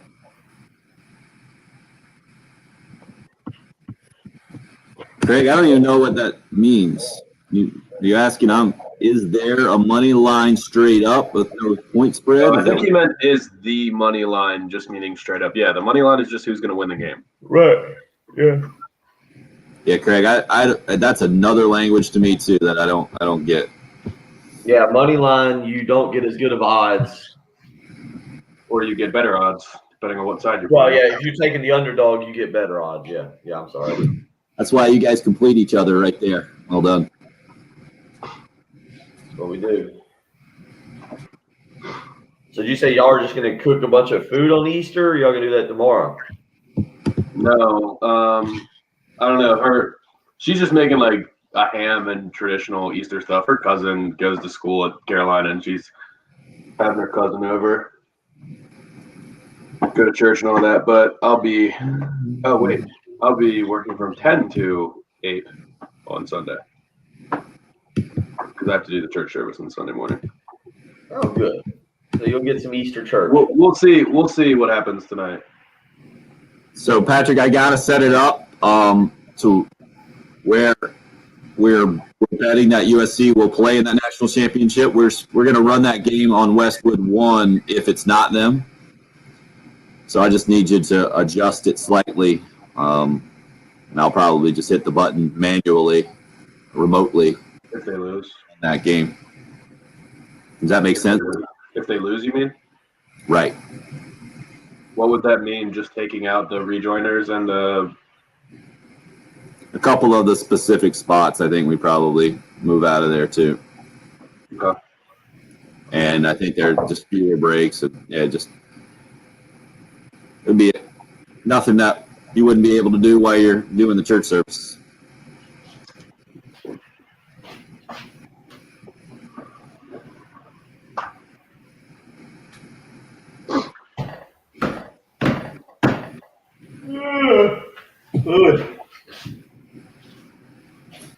Talking about April Fools, that would be my vote by far for most annoying day because Bill, you're saying you can't even believe what you're reading. Yeah. My wife, she came in last night packing and the whole thing, pretty stressful, and then she's like, "No, my cousin's not coming." Apparently, her fiance got COVID. I think it might be April Fool's joke, though. I don't know. So she didn't know whether to be upset about not being able to see her cousin who she hasn't seen in a while, or not to believe the family news that they're not coming and thinking it's a surprise. And then a 6-year-old got on the April Fool's and never heard of it before in his life. And everything was April Fool's. Oh, yeah, I was gonna say when the little kids, you figure it out. It's everything is. Yeah. I mean, Yeah. Jen it's a still does simple that thing. now. I didn't do anything yesterday.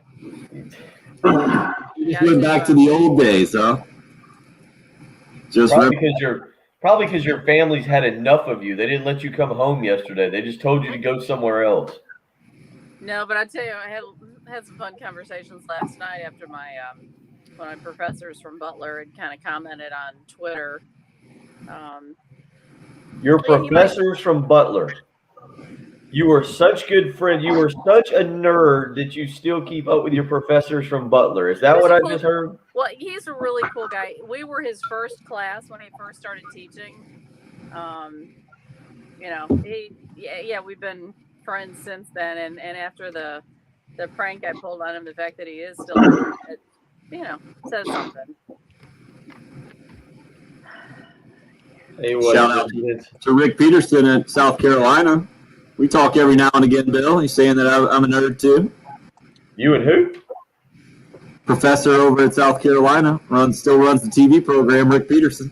No, because I can see more of a relationship with that. I feel like there's more interaction in that than just like a regular professor. Well, and this was like mine. He was a radio guy. He was the. Okay, all right. Well, that's News no. I TV do guy. feel that's different. There's more interaction in that. Yeah. Maybe the creepiest live chat text I've ever seen. That's it. The Giants won the pennant. This is.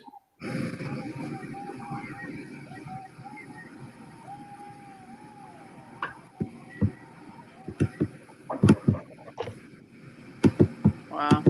That was an old timey clip, and that was not the best broadcast. It was just a bunch of somebody won the pennant, and he didn't believe it. Somebody won the pennant, Bill? It's about the most iconic call in the history of sports. Who was it? What was it? We're about to go back in. Not answering that. Well, I couldn't hear it. What was it?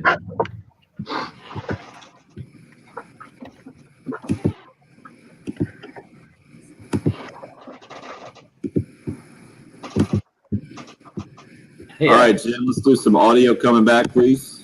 Okay. Number 5.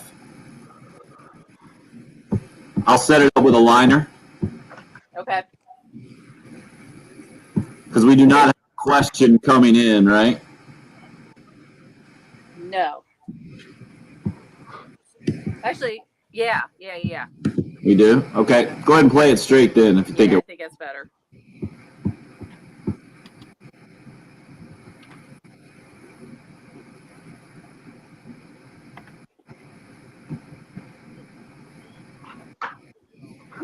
This is good. I was 16, so I was always a tall guy growing up, but I wasn't always as big. My first year I was 6'2", 150, so it's been a long ride, especially developing into my body.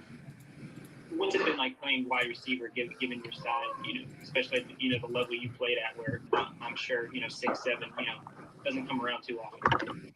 I'm definitely used to double teams, I'll tell you that.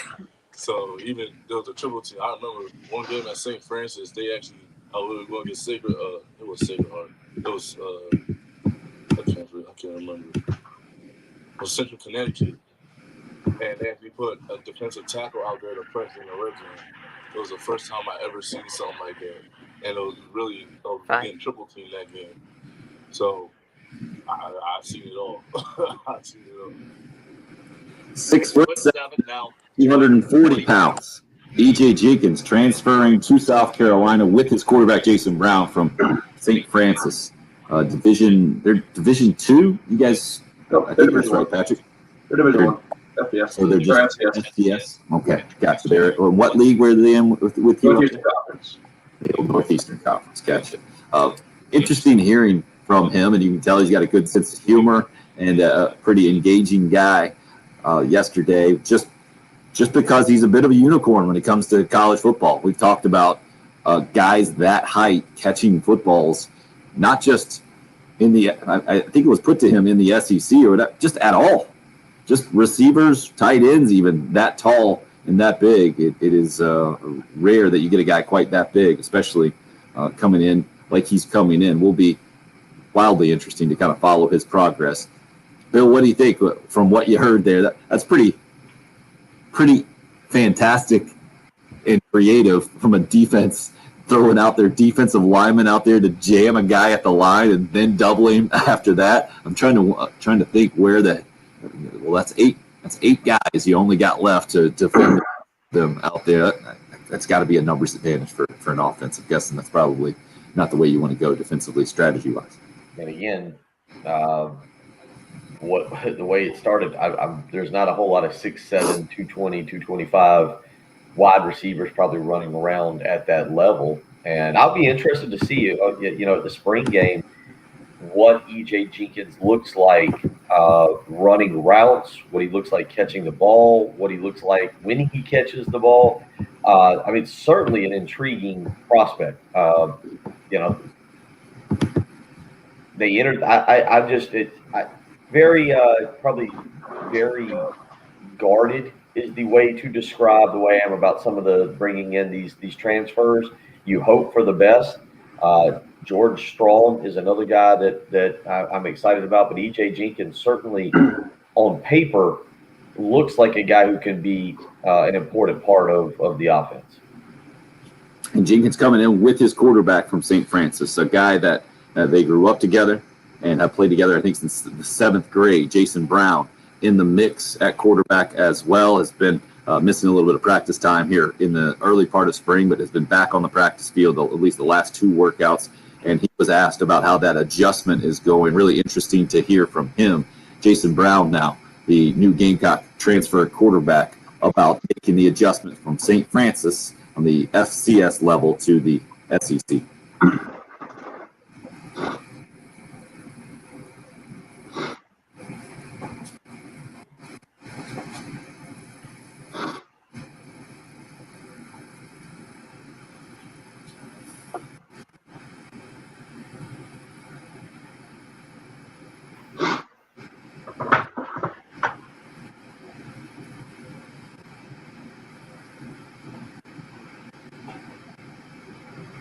I can't imagine what these guys have gone through.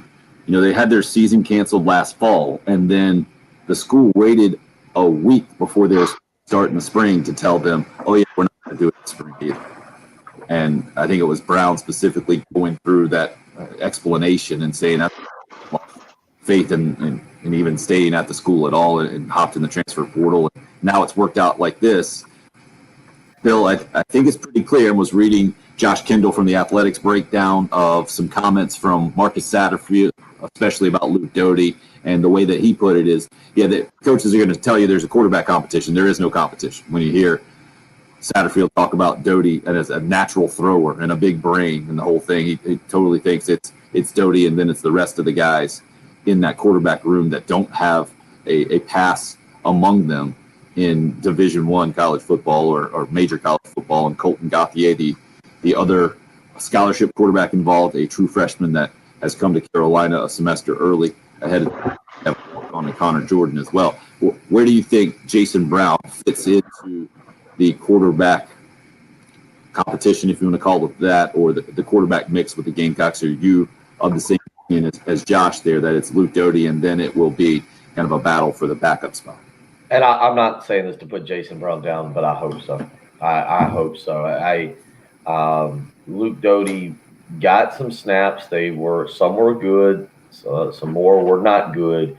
But those final 3 games, he got some snaps, and I think he saw what it was like to be a quarterback in the SEC. But it was probably a good thing that 2 of the games were Georgia and Kentucky, which were 2 of the better defenses that he could have gone against. And so, he struggled. I don't know if Mike Bowen necessarily helped him out with the offense they were trying to run and put him in the best position to succeed. But you hope it's Luke Doty. And look, I say this again about Doty for the people out there who say, well, man, he didn't look good at all and he's got a long way to go. Luke Doty was essentially a true freshman. He was a true freshman, but a true freshman from the standpoint of he didn't get to go through spring practice like last year, like a bunch of those guys that enroll early do. And we can debate this, and there's no need to do it, but we can debate this all day long. Moving him to wide receiver, I know a bunch of people were up in arms about it early on in August, and there's that one guy right there, just raised his hand. He's got a whiteboard behind him. Yep. But moving him stunted his growth again as far as being a quarterback. Like, I think Luke Doty needs just development at the collegiate level. And look, I'll be nothing against Jason Brown. Although those comments he just gave us, that he just gave yesterday, that we just listened to, tells me he's being honest about it. He's behind the curve on this thing. It's nothing that can't be corrected. I think they're through 4 practices now. So Right. yeah, exactly. But we would say the same thing kind of about Colin Hill, and Colin Hill didn't go through spring practice and somehow still got the job. But Colin Hill was running an offense he was familiar with. Jason Brown's running a brand new offense that no one on planet Earth is familiar with because it's never really existed before, and he's not played football in over a year, and certainly not played at this level. Well, don't say it's never existed before because we have no clue what it is, and I've got a feeling. Well, that's what I mean. It's a brand new offense. The base exactly right, Bill.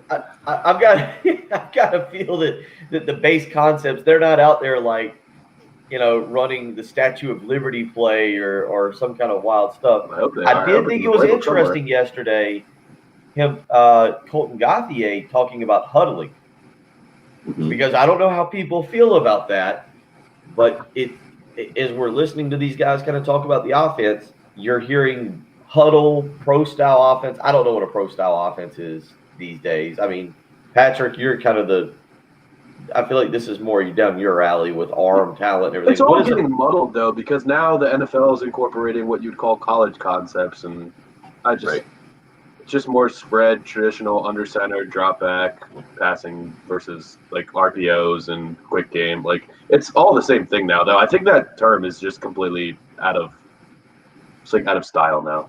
Wait, did you just throw like 3 together as one? Like, the pro style is more pro style. Because I think Brown said he played in a spread offense, and pro style offense is much different. The pro style is, I think, more just like under center concepts, and spread is what we're seeing in college. Add the shotgun, like, I don't know. I think it's all just muddled together at this point. I don't know if we have Jalen Brooks audio, but like him trying to describe it, this is verbatim what he said yesterday. It's a simplified pro style offense. We're going to throw the ball. We're going to run the ball, but there's plenty of opportunity for everybody to make plays. Like, okay, we're going to throw it. We're going to run it. And guys are going to get a chance to make plays. And I'm like, it's new concepts. All the reporters are asking questions, like trying to just find something out. They're like, I know you don't want to give away too much. Well, first of all, practice just started. They don't know anything yet.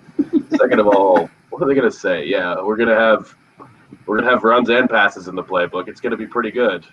We're gonna probably try to only run good plays, and we're gonna leave the bad ones. We're gonna throw those ones out. I can't help but wonder though if Marcus Satterfield or Shane Beamer are like, I don't know, just if they're taking like the South Carolina baseball approach. Because I like Jason Brown yesterday saying we're going to huddle. We're gonna mix it up. We're going to try to get the defense on their toes as best we can, and we're going to try to take advantage of every single thing that we can in order for us to succeed the most.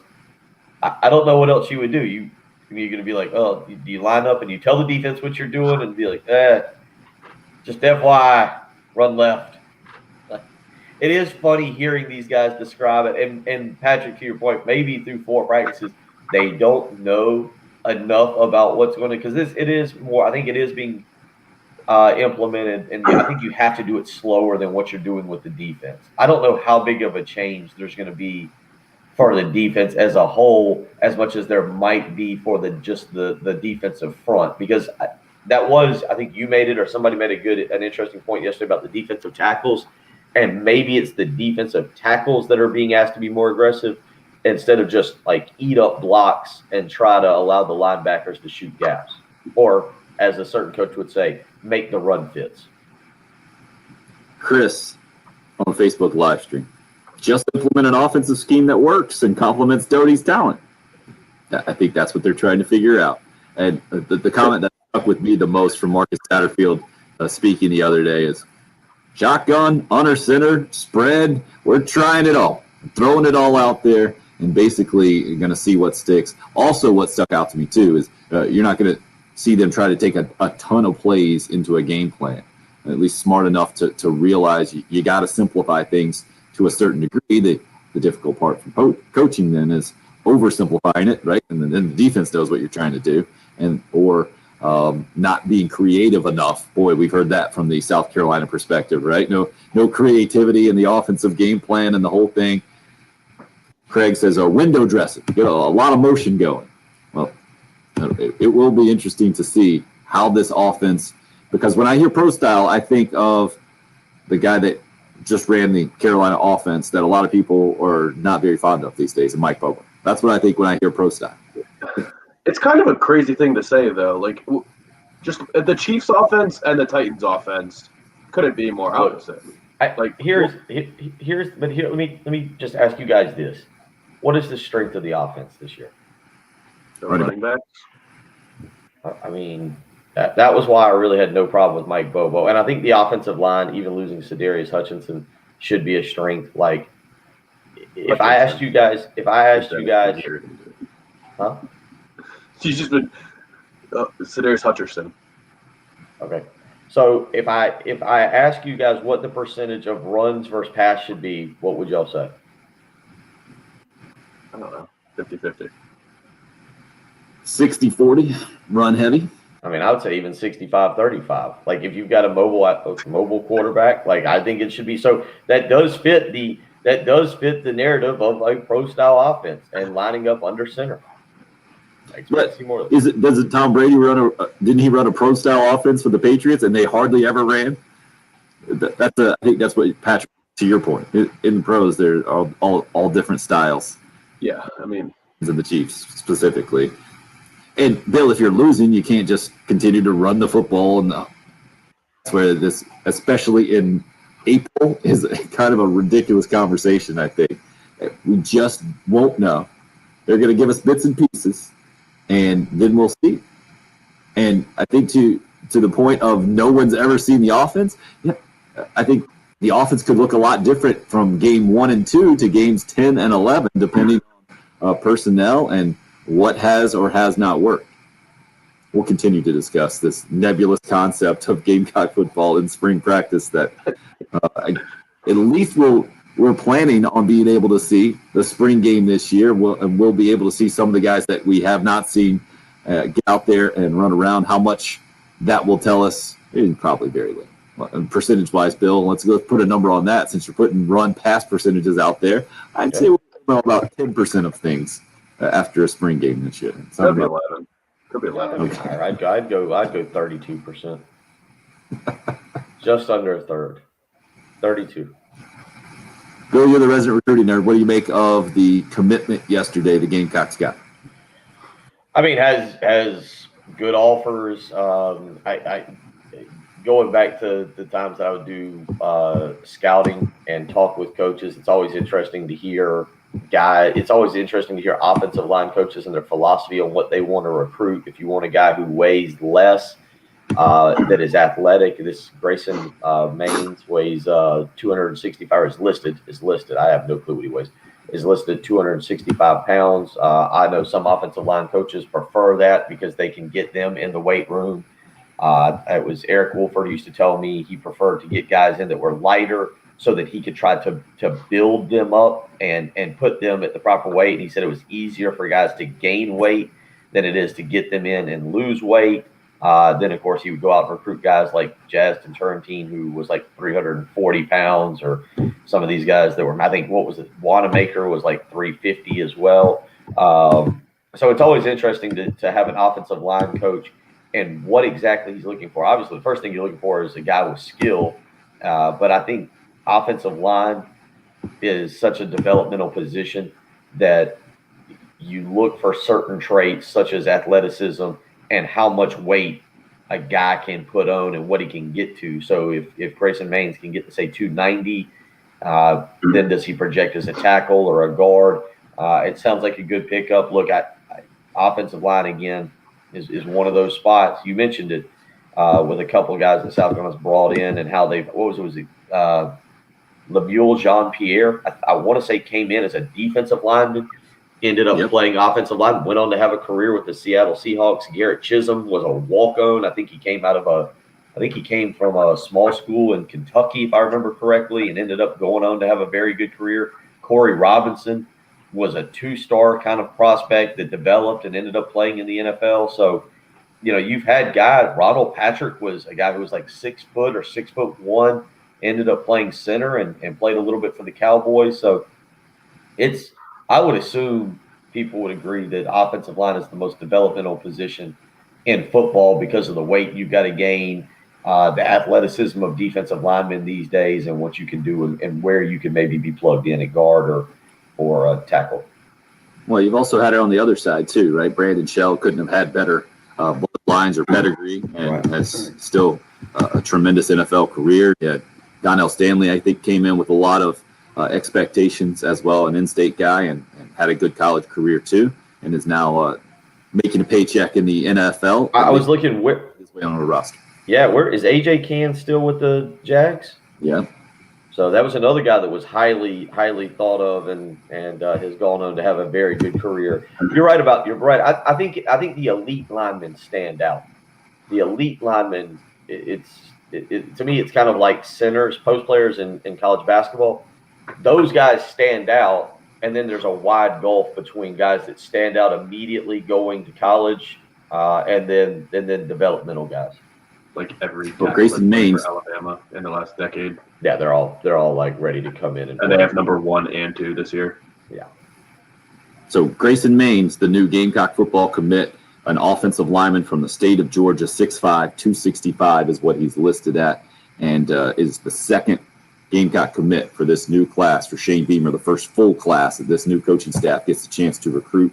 Anthony Rose, a 4-star defensive back, is the other guy who Grayson Maines joins and now says he's going to start to try to recruit some other guys, Michigan State and Tennessee, a couple of the other finalists that Maines had it narrowed down to, just for some perspective there. We need to take a break and regather our perspective here, let you hear from Dawn Staley when we return tonight's Final Four matchup against fellow number 1 seed Stanford. 6 o'clock tip time, 5:45 airtime here on 107.5 The Game. You're listening to The Early Game.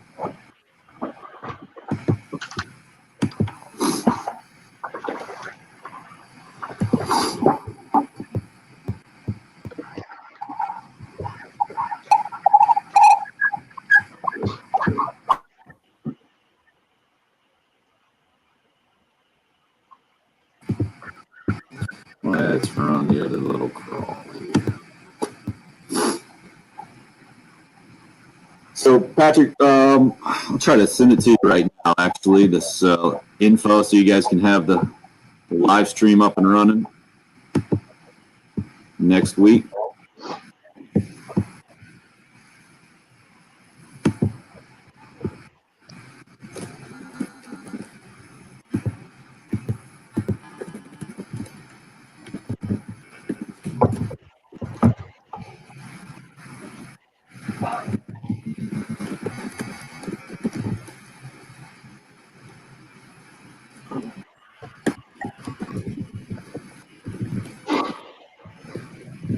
You email this to me?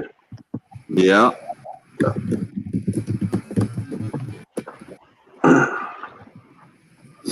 Why don't you, we'll try it right after this, just to make sure you can get in there. I don't think it's one of those multi-authentication things where you got to put in a text message code or something. Yeah. But I ain't getting up at 6 o'clock on Monday morning to find out, to help you with that. That's what I'm saying. I can just set up the one for Monday, whatever, right? Right. Like you said today's last night, right? Yeah, you could do it for the week, I guess, if we really wanted to. You just have to make 5 different ones. Yeah. What's that? Just have to make 5 different ones. Yeah, and then you could go ahead and have those, and I think you would be good, right? There's nothing that. Nah, I think you still have to log on, because you can't put yourself in, right, when you pop up in the morning. No, I cannot put myself in. It's Right. just your backstage. That's why you'll still have to have my info, right?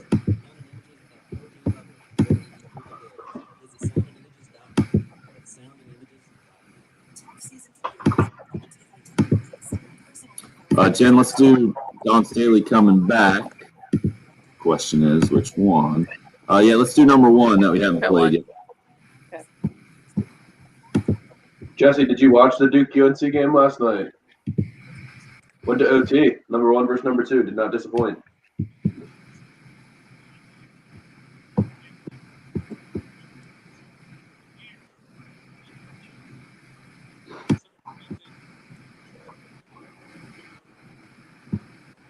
Impressive. You guys getting into the routine there on the look at the YouTube live streamers just dominating right now. It was all Facebook earlier.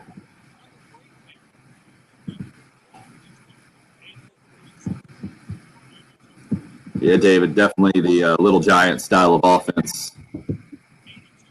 Forget which team actually admitted they ran the Little Giants play last season. Oh yeah, who did that? I want to say it might have been in the NFL.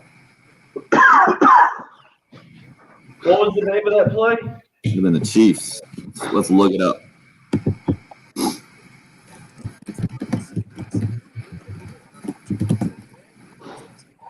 What are you talking about? Little Giants secret play names to them. The annexation of Puerto Rico? There you go.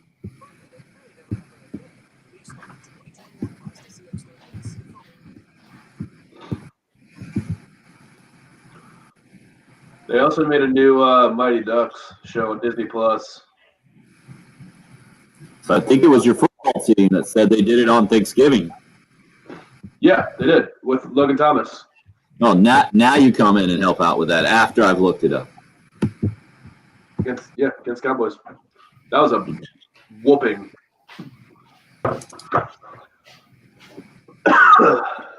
Patrick, do you have regular plates, or are you pretty much a paper plate, throw it away kind of guy? I have so many dishes, but I use none of them. Dude, my kitchen looks like a single guy has lived here for 3 years. I don't have any. I forgot to go to the store yesterday and get dishwasher detergent, and my dishwasher is full, and I've got plates everywhere in the kitchen. It's disgusting in there. It's outrageous. You'd be stunned how many plates and bowls and cups I have. My cabinets are all completely full. I don't have space in the cabinets for another plate or cup, but I never use any of them.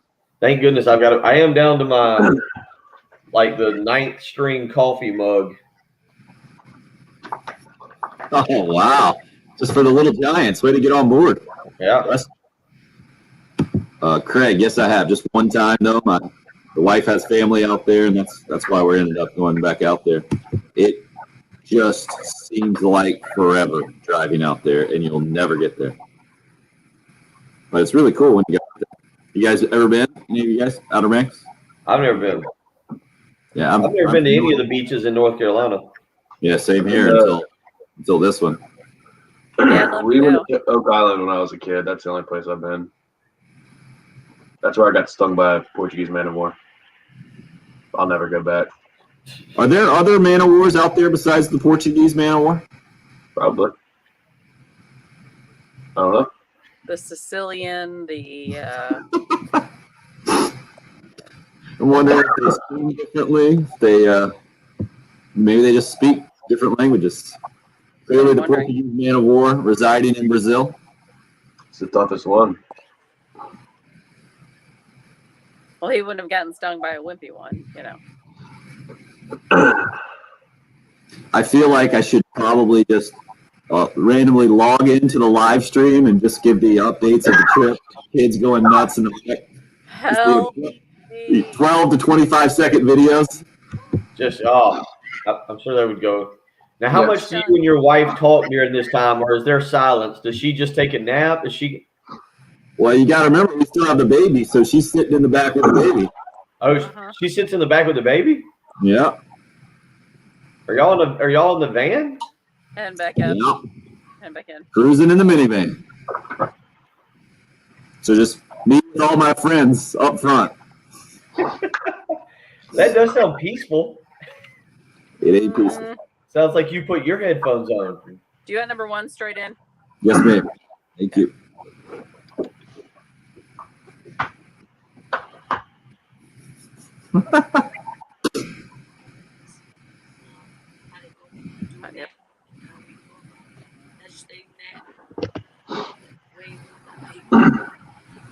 Dawn Staley yesterday.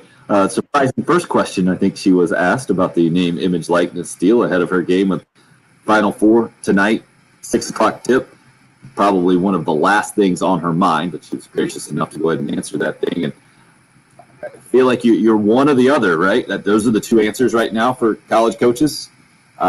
You go the Dabo Swinney route and say absolutely not, or you go the Dawn Staley / Steve Spurrier route. I'm for the student athlete, and then you can kind of check out after that. Because that's not up to me, not my job. And I think we will hear more and more coaches on the Dawn Staley side of that thing that are currently in the game, whether they truly believe it or not, just for recruiting purposes. I think that's the wise way to go, right? If you're a player out there that is looking to sign up for the next 4 years, you would prefer to have your coach on your side to get you some money, or at least the opportunity to do it.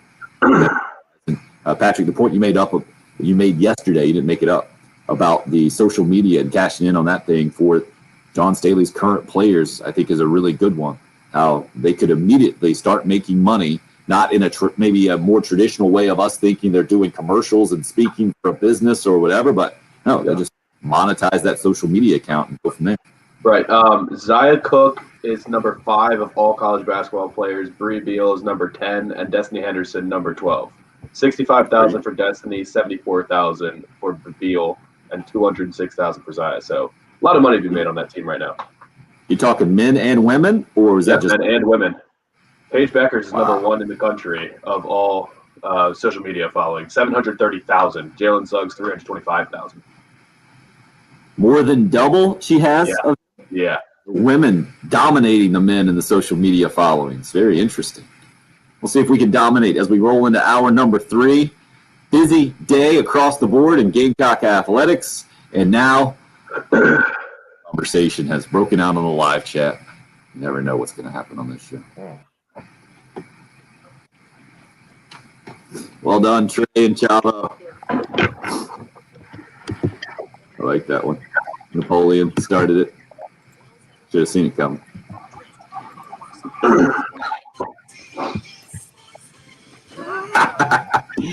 Travis, good line.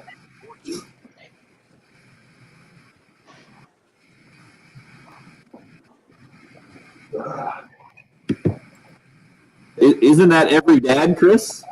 Are there dads that don't do that? Isn't that kind of the dad duty? Do you give them an AIS? AIS. Help me out. A is another word for rear end. Butts and seats. Is that what that means? That's when we're leaving? No, I give the we're going downstairs at this time. Because it's a solid 7 minutes after that, at least, for our family right now before we actually get out of there. The only thing I feel like I can control is when you head down to the garage. This is when we're doing. There you go. Are there families out there that don't mind stopping for the bathroom, by the way? Because my family was never that growing up. My mom would always complain to my dad, like, hey, they say they have to go to the bathroom. He's like, oh, hold it. We got to make good time. Moving on. I might or might not have been that husband that I went to when my ex-wife was pregnant with our first child. We were going to Tampa, but we had to go to Birmingham for the SEC media days first. So she went with me, and then we drove from Birmingham to Tampa. And she was about 7.5 to 8 months pregnant. And I did not handle stopping for her to use the restroom very well. I was ready to get to Tampa. I don't think I will just put myself through pain because I only stop at travel stops. You're that guy. Yeah. I never understood that guy. You mean like the rest areas? Yeah. If I can't see it from the highway, I'm not stopping. So you don't get off and go to a gas station or anything? No, it is a gas station. Okay, I thought you meant like a Pilot or a Low. Yeah. Right. You're talking about a truck stop. That's what I call those things anyway. Truck stop. Yeah, I thought the way Tim said it, I thought you meant. Yeah, right. Because I've gotten stuck. Like I'll see a sign that says this gas station, and I'll get off, and it'll say 4 miles away, so you're driving for 10 more minutes to go find a gas station. Yeah, I can't see the sign and just get off and get right on. And also the travel stops have food, like fast food places there. So I can just get everything at one stop and just roll. Yep. Now, are y'all snack packers? Are you gonna have a cooler and? Yeah. Sure. And Chris, no, I would not do that. It's not a good. An 8.5 hour trip by giving orders right off the bat is probably not the best way to get into the car. No. Because my wife is a good traveler. I don't have to worry about that. She's a good traveler. It's just the build up to the travel that stresses her out, I think. The packing and making sure you have everything, especially when you got a baby involved and the sleep and the whole thing. See, I've always been a list person, so I had my list of making sure I didn't forget anything. So yeah, I'm the one that'll stress out a little bit more because I know invariably everybody will have forgotten something. So it's like I feel like I'm having to kind of mentally pack for all of them. My husband's pretty good, but like I let my son pack once a few years back. I don't know. He was probably 14 at the time, so just a couple years ago, and literally he got to Illinois with I think 2 pairs of pants, a couple short sleeves. This was Christmas time. Like a couple short sleeve shirts. I'm not sure there was underwear in the bag. I mean, it was like, dude. So that's and they said, well, just let him deal with it. Well, I can't do that. Like, he doesn't freeze to death, and a pair of Crocs, like really. I got to admit, there's a certain point where I stop packing and it just goes in the car, and I'm like, if we don't have it, we'll just buy it. I'm just gonna buy it. It can't be that it can't be that, like I'm not going and it's. But I don't want to have to go shop when I get to wherever. And like I said, most of our trips are always back to Illinois. Right. And you can do laundry. You need 2 pairs of clothes. Exactly. Number one question: is there a washing machine available? Oh yeah, for sure. Good then. If there is, packing is pretty irrelevant. Give me 2 options: long sleeves and short sleeves, and I'm good. That's literally. I just grab a duffel bag and just grab a handful of everything and throw it in there and hope it's enough. Yeah, but you're in a different stage of packing, sir. You are in the rec league amateur. You are in t-ball. You're t-ball packing right now. Well, but it's when she's talking about her son. It's the same. I'm in the same league as him. I just have to pack for myself. That's all. Right. It's true. I never end up remembering toiletries though, so I just buy those. See, I haven't gotten to the major leagues. Chris has gone to the major leagues camping. I've never been called up to the major leagues of packing of camping like that. My family will never go camping. That's great. Yeah. My family will never in their lives. My kids will grow up and go camping for the first time as adults. Yeah, I'm with you. I couldn't have less interest in going camping. I'd actually have to get paid. I pack my son's clothes. I don't pack my daughter's clothes. She's on her own now. Figure it out. Yeah. She's a girl. She can probably handle it better. Yeah. Chubba, what are you packing, man? It took me about 7 minutes to pack last night. We're leaving. We're going to be gone for a week, but to me, it's not. My mom was that way. She laid stuff out, or used to, like lay stuff out more in advance, like a couple days. And I'm like, no, the day before, okay, but like, no, she was a little more methodical about all that. So it's weird. Yeah, I would just take my when I go home, I just like to take my dirty clothes. Like I'll just dump my hamper into a bag and then just go wash them there and be like, I'm sure there's enough clothes in this hamper right now. Best packing ever back in the day. I love that. When my son flew up to Chicago for Christmas, I'm like, dude, you're on your own on unpacking your stuff. Well, he gets on the road and he was going to drive straight through, and he said, oh crap, I forgot my toiletry bag. Can you pick up that kind of stuff? Yep. So we got the little thing of the kids' bubble gum, travel size toothpaste, got him a little baby toothbrush, just irritate the crap out of him. Like, you can't. Girly deodorant. Yeah. Fine. I like the little travel size things though. They're fun. That's like fine. hotel It was just all stuff. kids. Like a Barney toothbrush type thing. Powerpuff Girls or something. Yeah. All right, about to roll back in. Yeah, that is that might be major league. That sounds like major league packing as well. Chavo, well done. I'm trying to go to Disney soon. Not Disney, but Universal. I feel like there's something in my brain that's connected to like my ancestors that might have been nomads, and I try to tell myself, hey, there's probably somewhere. If I forget something, figure it out. Yeah. But my brain is like, nope, have to prepare for all scenarios. Yep. And in the open.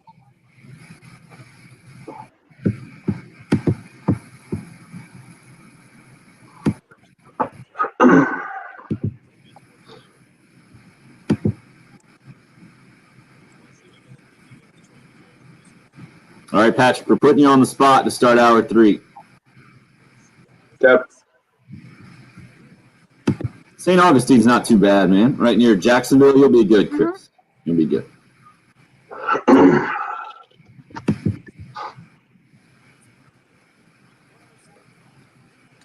You're up.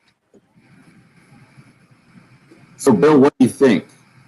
How does Patrick define today's subject on the whiteboard? We didn't get into the grievance board during the national break there. We talked a lot about packing and traveling and the whole thing. We did have the question from a live chatter earlier on. What defines a freak? Patrick has, what do you got, 1 through 6? Is that all you got? You got Jamar Chase and Kyle Pitts at the bottom? You're going longer than 6. Oh, you're flipping it over.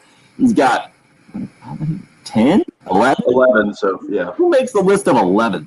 Well, I was going to keep going, but I don't have enough numbers. I don't know if Penny still has a good chance of slotting into 12 today. I'll see what he does. He looks like a freak on tape, so. So you're talking about potential draft prospects here. Yes. Basically, I mean, these are the freaks of already athletic freaks, correct? I mean, we can all agree that anybody in the NFL draft is kind of an athletic freak to begin with. Yeah. Well, And not Mac Jones. One guy. Except for Mac Jones is just a regular guy that just happened to win a national championship and might be the best Alabama quarterback they had in recent memory since Joe Namath. Probably not better than Tua, but okay, the numbers are there. So, Patrick, give us your definition. How do you make the freak board today of those 11 names? What stands out? Well, they're the best per pound athletes, I would say, in all of the draft. Like, I tend to think that the big guys are freakier because it's more impressive to run a 4.36 at 250, 260 pounds.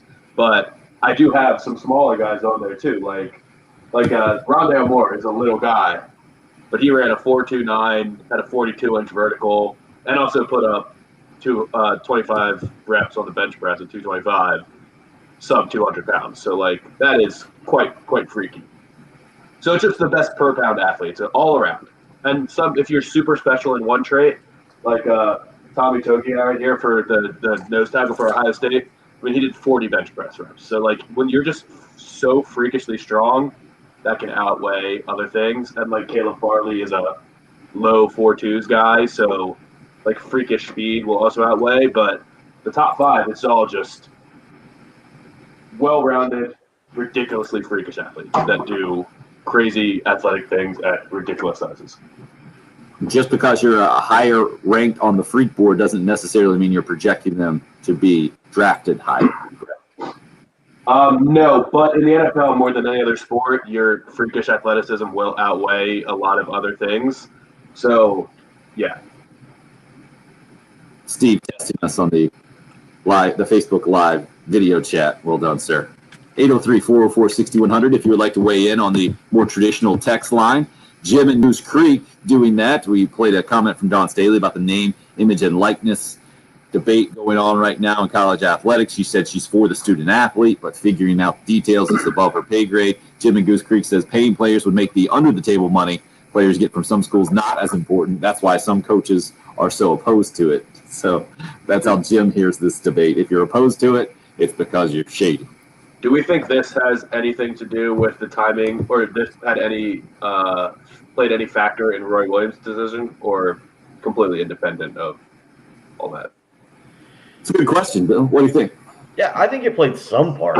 Like we said, the game is just changing, and I I personally think it will change, and I don't know if the name, image, likeness goes into this, but I think it will change for the better. I think you've got to get kids into college basketball that really, really want to be there and want to stay committed to programs for 2 or 3 years. I think the biggest question moving forward for college athletics is, what are you going to do with this transfer portal deal? The name, image, likeness thing I think will get worked out. But the transfer portal deal about having a one-time free transfer, or how they're allowing you to do this, is what makes college sports.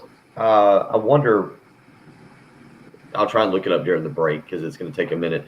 But I was going to look and see where we stand with college basketball transfers. I believe it went over 1,000 this week, guys' names that are in the portal. So I think you've got that issue, and that affects basketball, and I think that affects Roy Williams. And I do think the name, image, likeness thing, but it affects it to a lesser extent because we don't know how long it's going to take for them to really figure this thing out. I saw yesterday where collegiate players are pushing for it to go ahead and be approved by 2021, or by the start of 2021, 2022 athletic calendar. I don't think that'll happen. I think that the NCAA is going to drag their feet on this and try and do everything they can to drag it out for another year or two. But then that'll be a change that comes, and how players are able to handle it. Well over 1,000 is just the latest that I knew, that I read there. And Gamecock basketball with 3 of those names on the men's side of things. Who did you tell me? Did you tell me Florida had 5? Is that what you were saying, Bill? They had 5 jump in the portal the other day.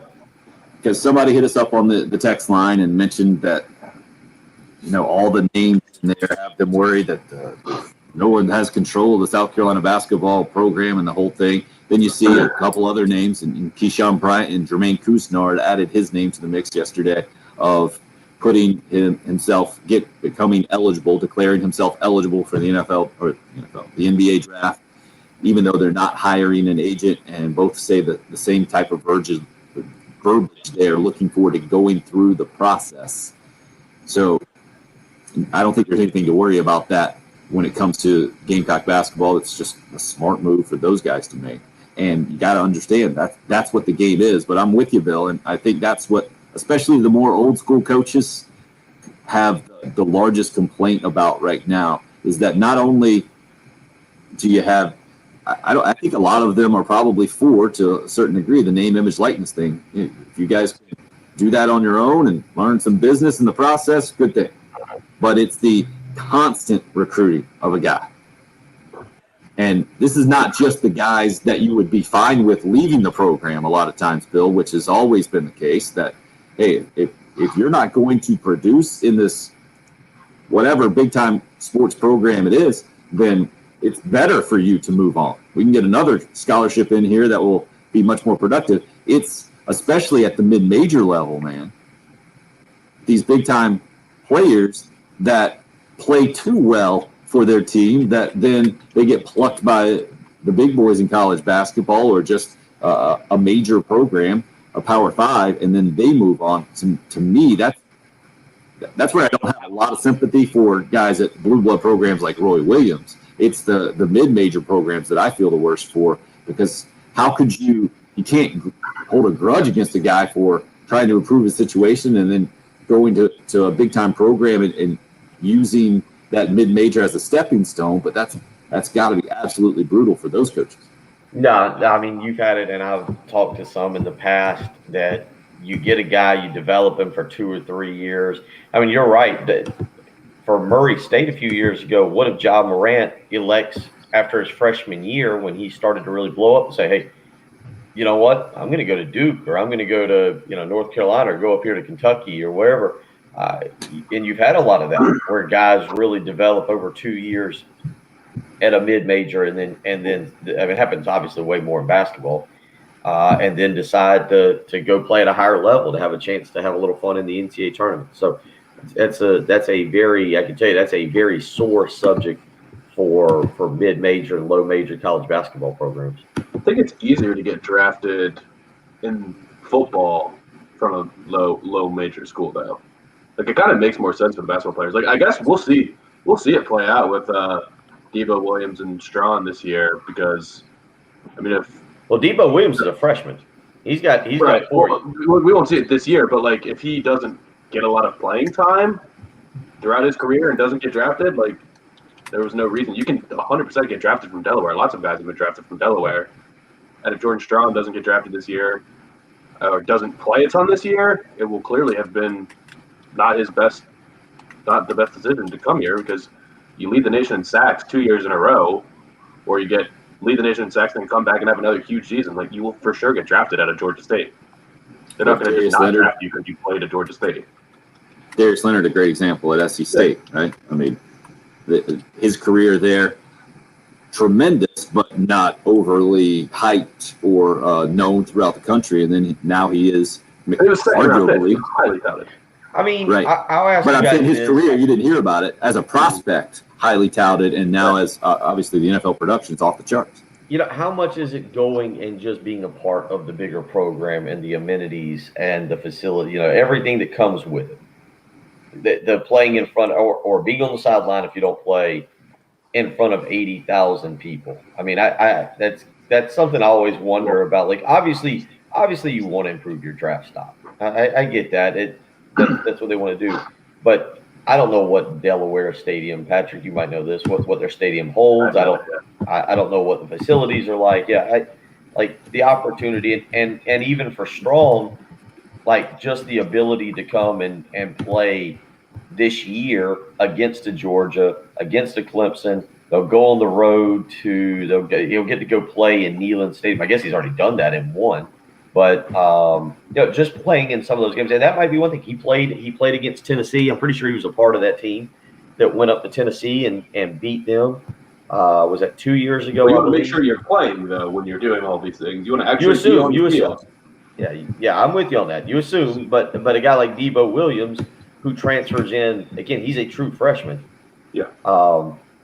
I think that's something that's interesting as well. I know, like Jabril Cox had said, the transfer from North Dakota State that went to LSU, he was a multi-time All-American. He could have gone to the NFL draft and been drafted, but he just kind of said, yeah, I wanted to play against better competition and actually just get better myself before I went to the NFL because it would just prepare me better.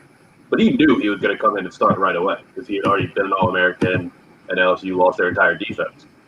I don't think there could have been any promises made to Jordan Strawn. Like, yeah, no, you're going to be our starting defensive end. Because they're in no position to promise playing time right now. I would assume.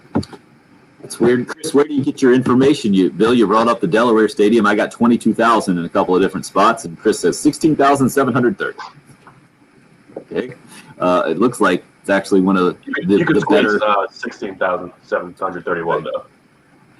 So maybe that's all standing room, the extra almost 6,000 people. Looks like one of the better FCS facilities out there. Not that I know a whole lot about that. Let you hear from some of the Gamecock football players that you might not have heard from, that we haven't heard from actually, or might not have heard from extensively until yesterday as the Gamecock spring football and opening things up, I feel like, in a lot of ways, and allowing fans to hear a little bit more from players, assistant coaches, and certainly head coach in Shane Beamer continues as early on in the spring process here. And we're 3 weeks away, right? 3 weeks from Saturday is the spring game. So they will really continue to get after it. Bill, you get me doing that math there? It's the 24th, right? Yeah, I've got the 3rd. Take your shoes off. 3rd, the 10th, the 17th, and the 24th. So 3 weeks from tomorrow is when the spring game will actually be. And was interesting to see the news yesterday. You mentioned the Atlanta Braves put it out there that they're going to have 50% capacity starting a little bit later on in the baseball season. And we'll see if other venues continue to open up that way. I think 9,000 is still the number that USC spring game is capping things at, and those tickets are already sold out, I saw as well. So plenty of excitement and enthusiasm around that and around the conversation that you're hearing from Gamecock football. One of them, a 6'7" wide receiver transferring in. We'll let you hear some of what E.J. Jenkins had to say as we continue to roll on this morning. Talk Final Four matchup for the USC women's basketball team. Gamecock baseball also in action started its series at Georgia over the weekend, and did want to pass along some sad news. The one of the more notable faces, I feel like, of the Gamecocks' great run from the Ray Tanner era, Dr. Ron Casper, passed away. He was the sports psychologist that you could always find in the dugout. And Ray Tanner tweeting something out not too long ago, talking about the massive impact that they just call him Doc. Ray Tanner tweeting this out a little bit more than a half hour ago. From day one of my 16 years on the field, Doc was present for us. His impact was incredible. He did so much for us personally and as a team. I can't find the right words, but a great man that we love dearly. How appropriate that he was called to the major leagues on opening day, and he ends that with RIP. Rest in peace for Doc Casper. Grayson Griner, another former Gamecock in the big leagues, obviously now with the Detroit Tigers. Everybody who knew Doc Casper, Grayson says, was a better person when in his presence. He was there for players and staff every day through the ups and the downs. He will be greatly missed by all. RIP Doc, with the prayer hands emoji from Grayson Griner there. One of 9 former Gamecocks to make opening day rosters yesterday. We'll continue to discuss as we roll on here. It's the early game on 107.5 The Game. 107.5 The Game. The Game is... We gotta run to the bathroom here. Yes, sir.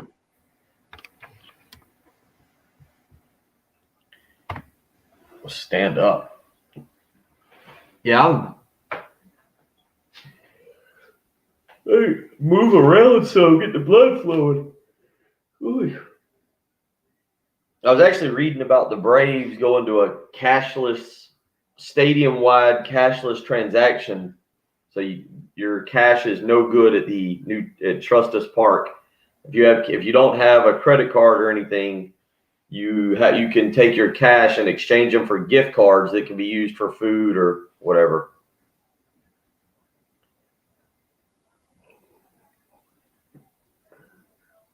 I wouldn't mind getting over to a Braves game in May and checking out the new stadium.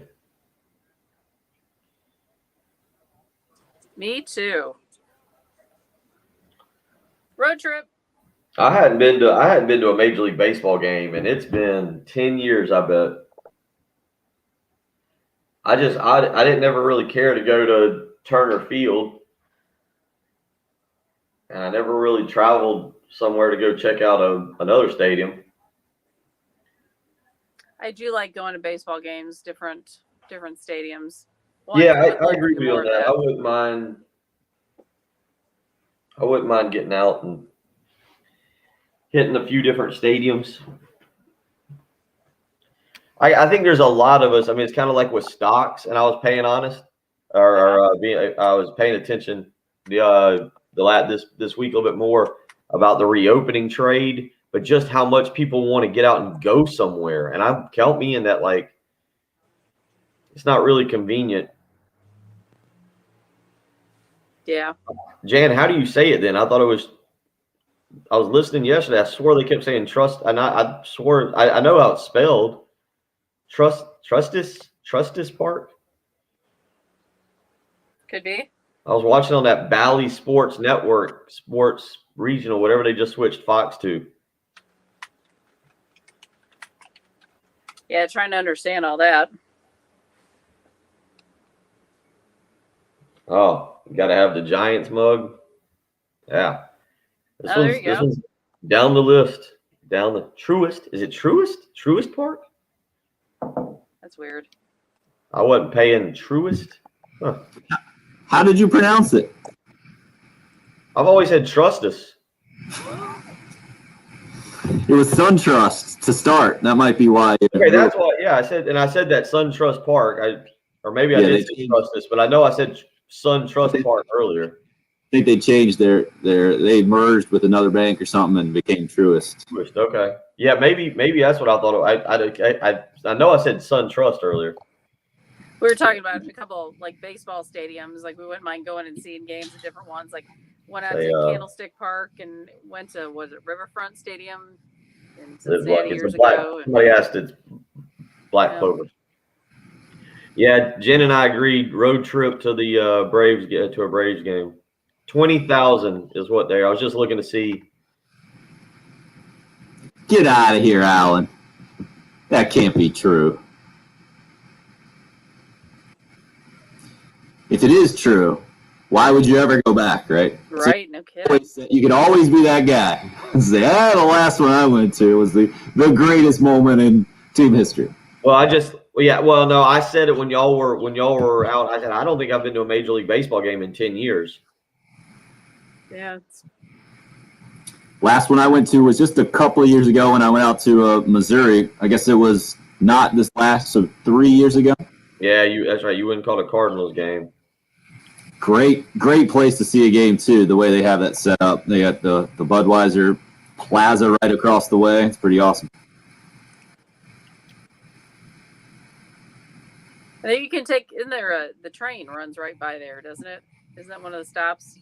I think they do have one. I mean, it's downtown, right across the river. We called. We were staying across the river at a casino, and they just had a bus that took us over there. It was pretty cool. Nice. All right. So, has anybody listening or watching ever made the road trip from New York City to Boston? Like, have you ever? It's 3 hours and 30 minutes, and the reason I say that is, I think it'd be fun to fly up on like a Thursday night or a Friday morning, catch a Yankees game, and then drive over to Boston and catch Fenway Park for a weekend. Boston's one of those towns that I just want to go visit. Oh, you haven't been?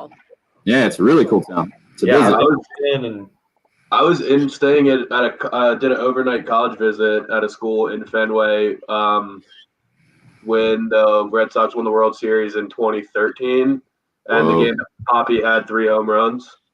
Really? And there's a bar that's in center field that, like, the bar itself is in the field, like it goes inside the stadium, so you're like standing right behind the center fielder at the bar. Oh wow! Really? Got into it. Yeah, in 2013, it was awesome. Classic. Trey, not bad at all. Steve sucks. Ooh, a bourbon club at the stadium. There you go. See? It was always on the crawl last year. That's how they were trying to sell like the club tickets, I think.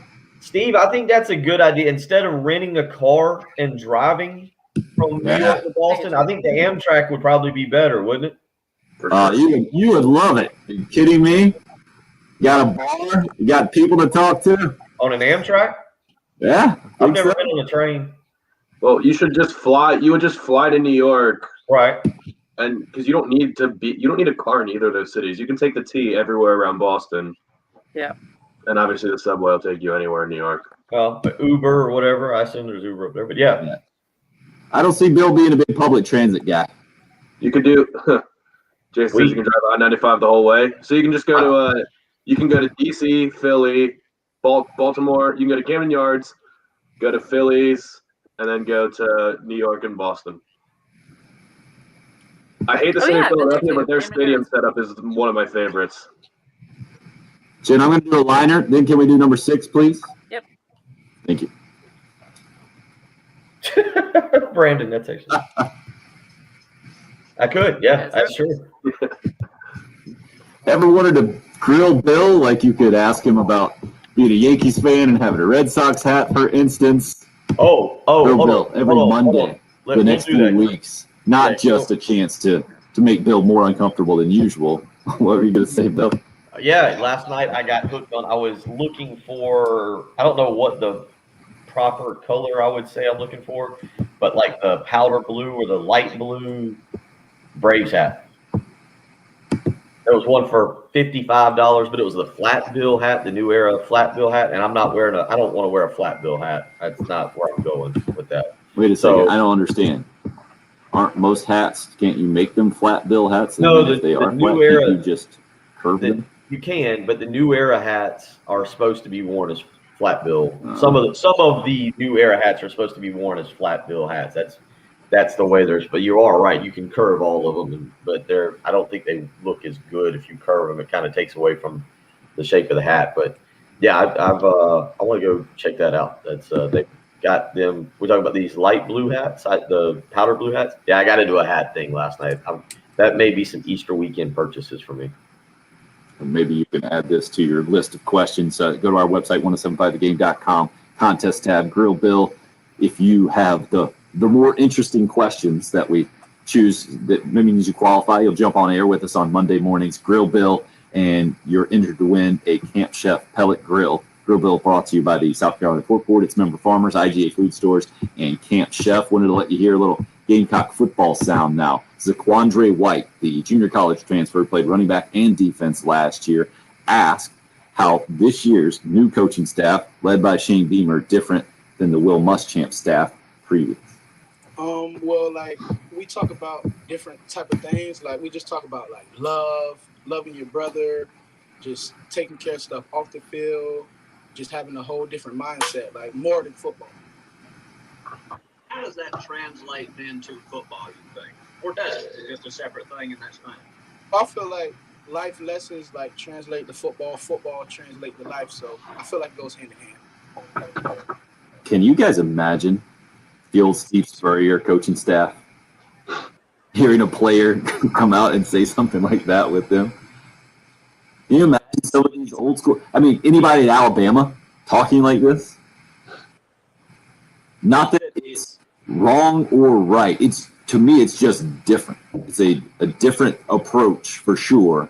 And it'll all come down to production, right? It always does. Like, I think Nick Saban and Will Muschamp are a great example. Similar outlooks, running the program very similarly. One, best coach ever. One, not nearly the results. So, Bill, I feel like you're getting almost annoyed at even the conversation or the idea around this. Is it because of any kind of talk around Gamecock football has been disappointing in the last couple of years, and nothing has kind of worked out how you thought it might based off of what you hear, or is it just this specific conversation? He just doesn't want to hear anything. No, I like hearing. I'm kind of with him. I like hearing from the coaches, and like I said, it's all going to be positive. It's everything for the next 9 months, or well, not for the next 9 months, but for the next 6 months, 7 months is going to be mostly positive.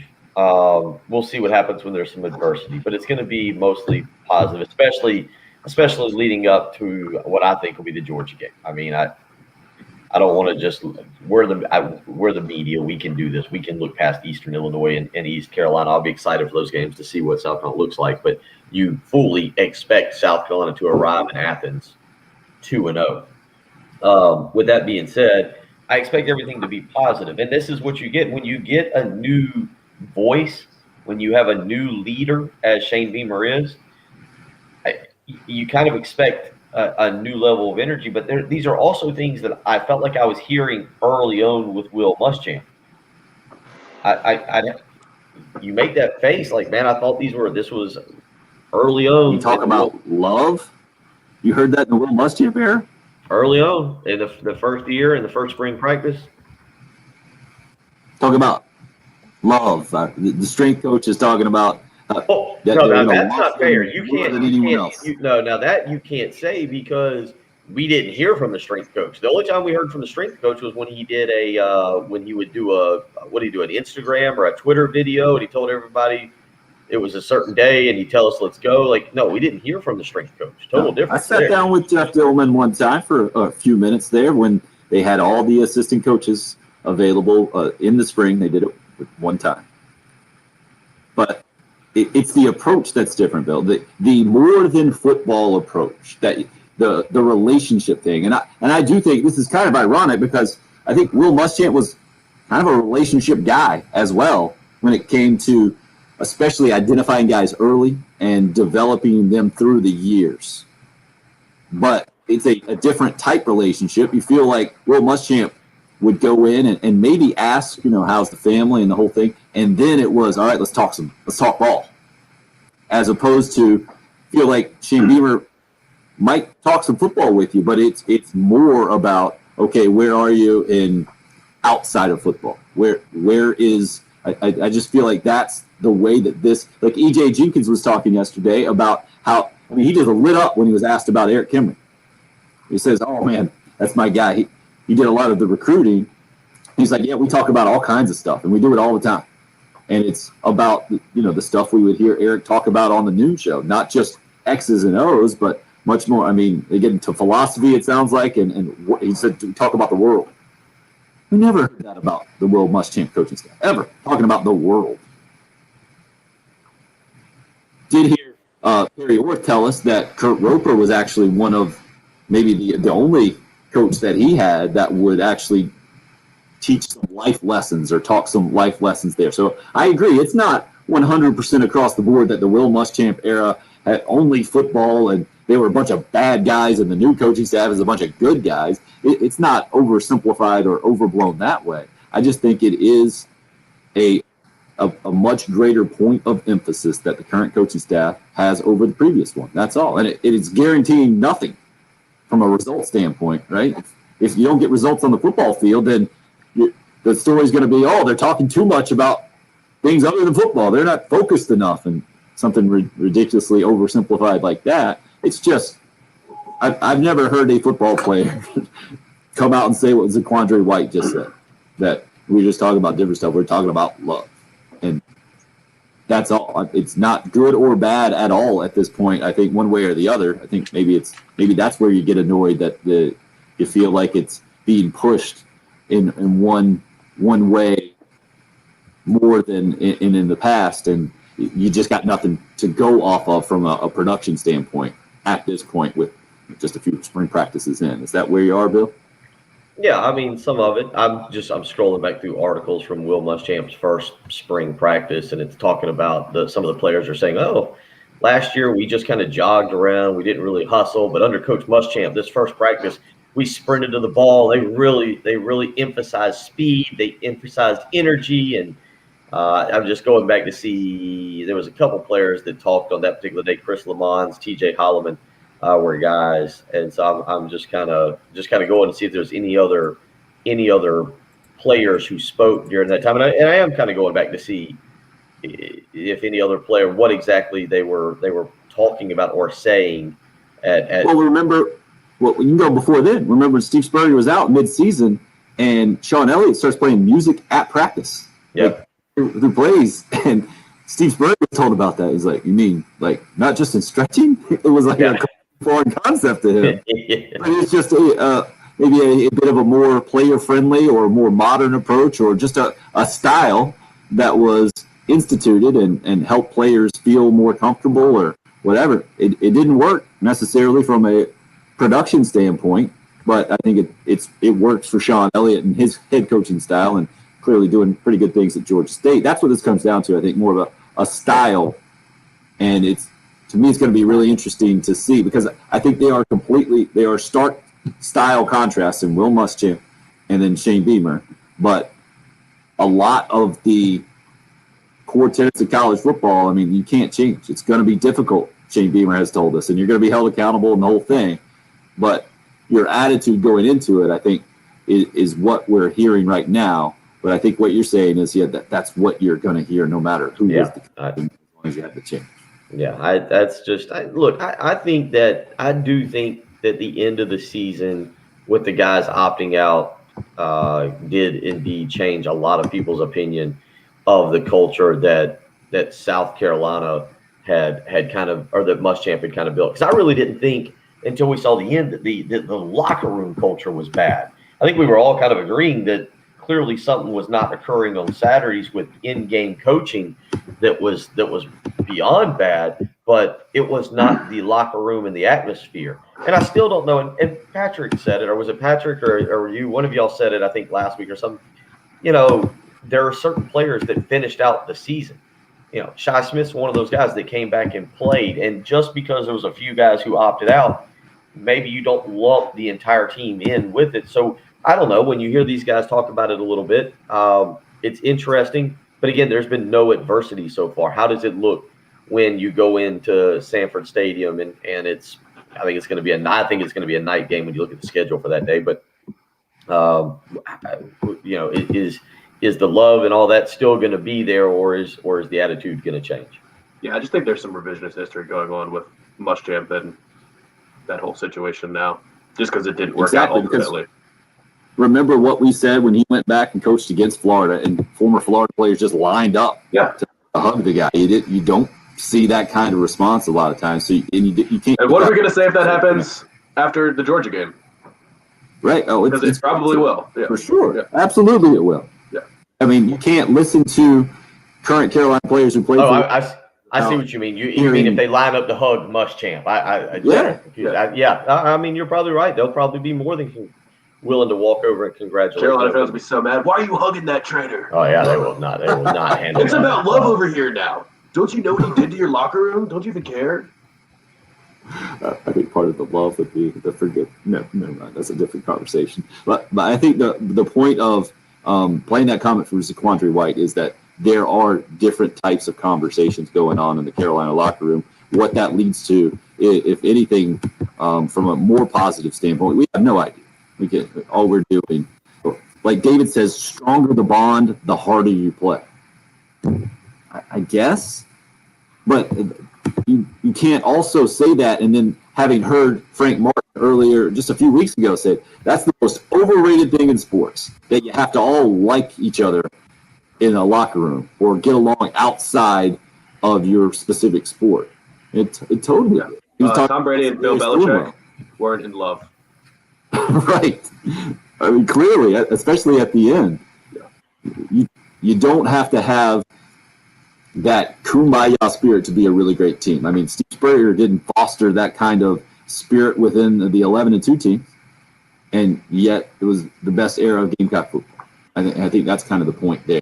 But it's interesting to see how people respond to it as well. Like Jim hits us up talking about Eric Kimry specifically, says he coaches the whole child, not just from the football aspect, and his results stand for themselves. He's an amazing coach, but also one of the most intelligent coaches I've ever spoken with.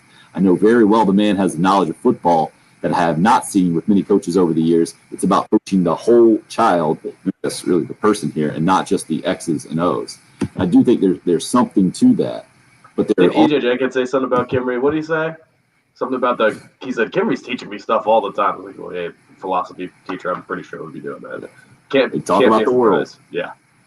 No doubt. Speaking of E.J. Jenkins, wanted to let you hear this. We'll take this into our final break of the week here. E.J. Jenkins is the 6'7" wide receiver / tight end transfer from St. Francis, up to 240 pounds. And obviously his size is a big area of interest and a big question mark going into his transition from an FCS school to the SEC. So clearly that was part of the line of questioning yesterday. Dramatic conclusion of the early game coming up here on 107.5.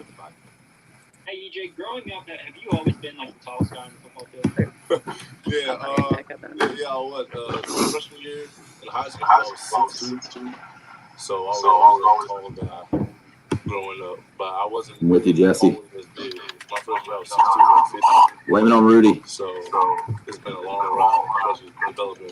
I was reading TJ Holloman talking after the first practice, after the first Muschamp spring practice. He's saying a lot about how the coaches pushed him hard, and there was they spent a lot of the spring in the playbook, and so even there was a triple team. I remember one game at St. Francis. The coaches demand a lot from you.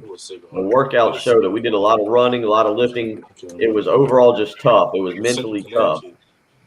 And they actually put a defensive tackle out there to press in the red zone. It was the first time I ever seen something like that. Patrick, your shoulder gonna be okay? Triple two. Not really. I really need to. So I pop something inside of it. They're hungry, they're driven. I want I'm kicking you guys out. Let's see what we got.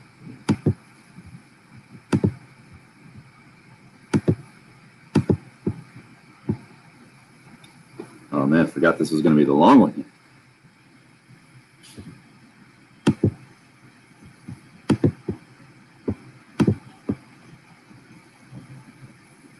Going to be really interesting to see how the near 1-year-old does headed to the Outer Banks here. Going to be off next week for the Easter holiday, taking some family time, but the near 1-year-old is always picking up stuff on the carpets around the house these days and trying to eat it.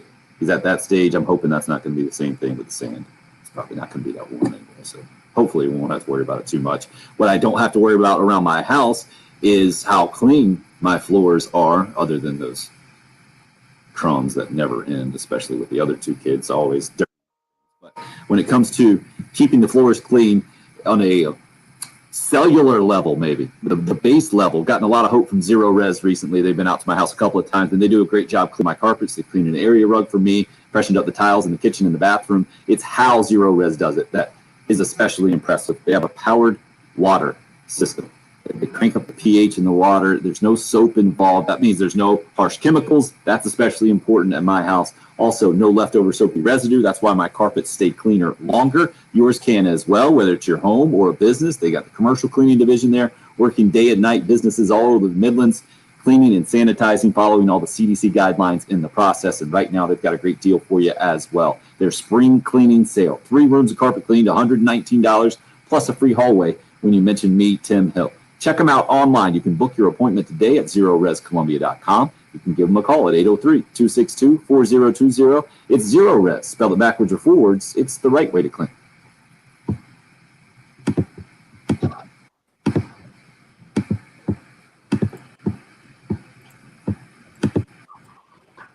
From the Shepherd's Glass Traffic Oh, Center. kind Shepherd's comments Glass, here. Jameson, you do as well. Shepherd'sglass.com. Anthony, thank you, sir. Happy early Happy birthday. birthday, sir. The left lane is currently blocked due to an early.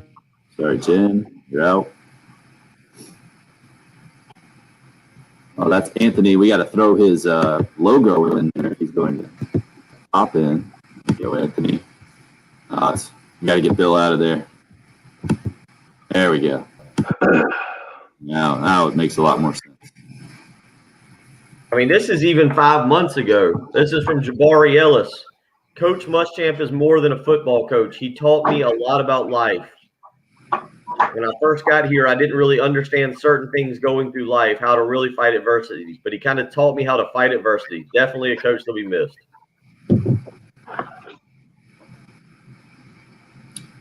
Right, but your point about those early comments about TJ Holloman talking about how tough it is. Like, tough versus... Well, he was talking about the workouts. I know. That's what I'm saying. It's the reaction that you get. Well, yeah. If the problem with Spurrier was that things got too lackadaisical, then he was coming in and set the tone. So.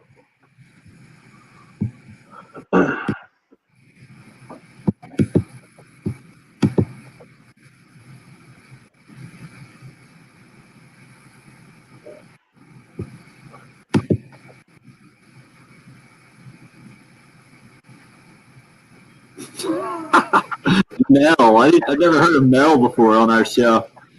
Texted in, I feel bad for Rodriguez Davis. Pretty sure he's had to play under Beamer, Muschamp, Spurrier, and 1 year under Holst. I saw that. I laughed at that one. That one had me laughing. That's fantastic. Rodriguez Davis is the perfect example of why the kid should just get paid, because he has gone through hell as a college football player for the sake of no money. Well, he did start with the Georgia tattoo, didn't he? Isn't he that guy? Yeah. And then when Margaret got fired,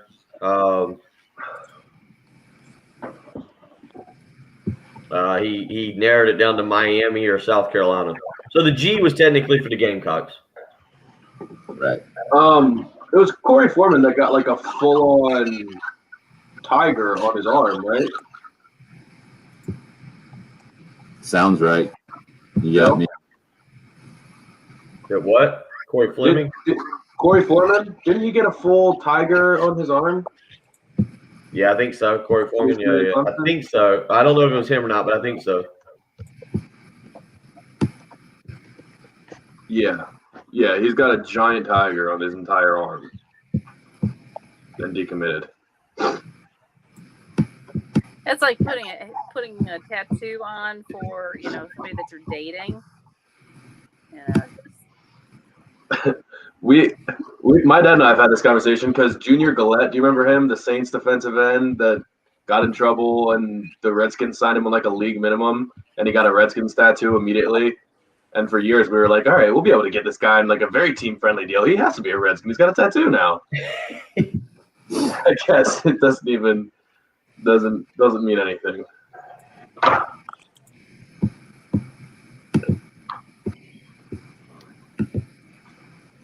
Yeah. Is that Reuben Foster? I feel like that was a pretty highly thought of linebacker for Alabama that had the Auburn logo. Did he?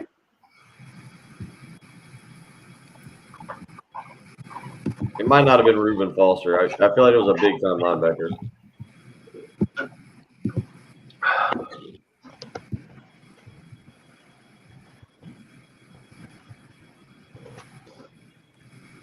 Hey, he does.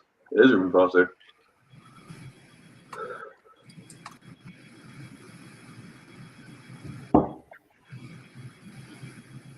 Are banks open today? Yeah, me. Is federal? What is it? Government, federal? Is that all that? That stuff's closed, right? No idea. So Jen, want to knock out a couple of liners and then Thanks, do Ari. number 2. Okay, number 2 after a couple liners. Thank you. Yeah, it looks like it depends on your bank. Well, I know one of the banks I use is First Reliance, and I know they're open. I don't know if they're processing. They're open all the time, but sometimes they don't process. That kind of describes you. You're open all the time, but not always processing. Oh, Next week. I'm in my mind. You're number 1, Jen. It's okay. You can show me. I don't mind. I can snap that little finger right off. Whoa, seems unnecessary. Violet, the answer. That's true. Jen, if you get a chance, can you run up to the 7th floor and check on my little box outside the office there? I think that's where that cord is that I was talking about that you mentioned yesterday. Mm-hmm. Okay. That would be awesome. I'll talk to you more about it when we're done. Yep. Okay, so you said number 3 after your liners, right? All right. 3 after liners. Number 3, cut 1. No, I think it was number 2, right? Yeah, number 2. Yeah, that was like a minute ago. So how am I supposed to remember? It is windy out there today. I'm watching these boats bounce up and down. You're up. Going back in, Bill. Tons going on this weekend. Baseball and women's basketball same time tonight. Baseball game will be over on our sister station ESPN 1320 AM until the USC women's basketball Final Four matchup against Stanford concludes here. 5:45 airtime, 6 o'clock tip time for Dawn Staley and company. Let you hear a little bit more from her in a second. First, wanted to let you know, just in case, while all this is going on, the rest of the weekend as well, maybe a national championship game involved from the Gamecock perspective. We got the Hot Take Hotline there for you, 24/7, 803-978-6654. If you need to vent, it's sponsored by Twin Peaks for the men who never settle. Go see them down in the Vista at 600 Gervais Street. Also, if you want to win some more money, you listen to every hour, the top of the hour, all 10 hours, 10 times a day here, Monday through Friday. Started yesterday, going through May 12th. Give you a chance to win $100 there. Secret keyword every top of the hour from 8 p.m. to 5 p.m. Monday through Friday. Every winner entered into a drawing for the grand prize jackpot, $25,000. All you got to do is text in the hourly keyword 95819 is the number to text, 95819. You'll hear the secret keyword coming up in just a few minutes. Right now, I wanted you to hear a little bit more from Dawn Staley. Asked yesterday about her relationship with Tara Vanderveer, who started coaching Stanford way back in 1984. Her Stanford team beat Staley's team in the 92 Final Four, and then Staley went on to play for Vanderveer several times in Team USA settings. And so their relationship is an interesting one, especially when Staley was thinking about just getting into coaching at the very beginning. I reached out to her 21 years ago when I told her Tim offered me the job. And I hope she remembers it. So I asked her, what do you think, Tara? She was like, don't do it. I remember her saying that, like, vividly, don't do it. And I never asked her why, or I don't remember why. But when she said that, it was an immediate, it was magnetic. I said, I got to take this job. And for me, I need some type of chip, and I think Tara saying that gave me a little chip on my shoulder to kind of prove her wrong. And Staley went on to explain and said she didn't think it was a slight or anything, but she was playing in the WNBA at that time, and she thinks that Vanderveer knew all the pull that it takes, all the energy that it takes to be a head coach, and didn't want her to sacrifice anything from the playing career standpoint or the coaching career. And clearly it's worked out pretty good for Dawn Staley, and is a good, I think, explanation of how she looks at things. Bill, what do you expect to happen this weekend, tonight especially? You mentioned the Gamecocks, what, 5.5 point underdog going into tonight? 5.5 point underdog. 134 is the over/under that Vegas is set. I don't know, Tim, because I'm not going to sit here and pretend that I know about Stanford and their women's basketball team. Obviously, they're very good, and obviously Vegas thinks that they're good enough that they're going to win the ball game. But I think it comes down to me. It does look like this team is South Carolina is really clicking at the right time, and that's pretty important. And I said it Wednesday. I think the quick turnaround time, Wednesday, Thursday, now you play again tonight, I think that benefits South Carolina to get right back out on the court, because it does to me feel like they've kind of gotten everything together. You had to kind of deal with the loss of Lily Grissett prior to the tournament, and it feels like after 4 games, they've kind of found their rhythm and they understand their rotations. Reminds me a lot of the situation 2017. Stanford was the Final Four opponent, I believe, going into the national championship without a big-time player out injured, and the players did step up for Dawn Staley and USC women's basketball. Wouldn't surprise me at all if we see another run like that this weekend. And clearly the motivation is there from the coaching standpoint, the familiarity from Dawn Staley and company. It's going to be interesting to watch for sure. Appreciate you guys joining us all week long, really. I will be out next week. Patrick, you going to be able to handle it with Bill? 15. Probably not, but I will try. That's honest. I'll give you points for honesty. Patrick and I draw strong reviews when it's just the two of us. Yeah, There'll be a lot of NFL draft talk next week. I can guarantee that. So much. Oh, no wet blanket for me.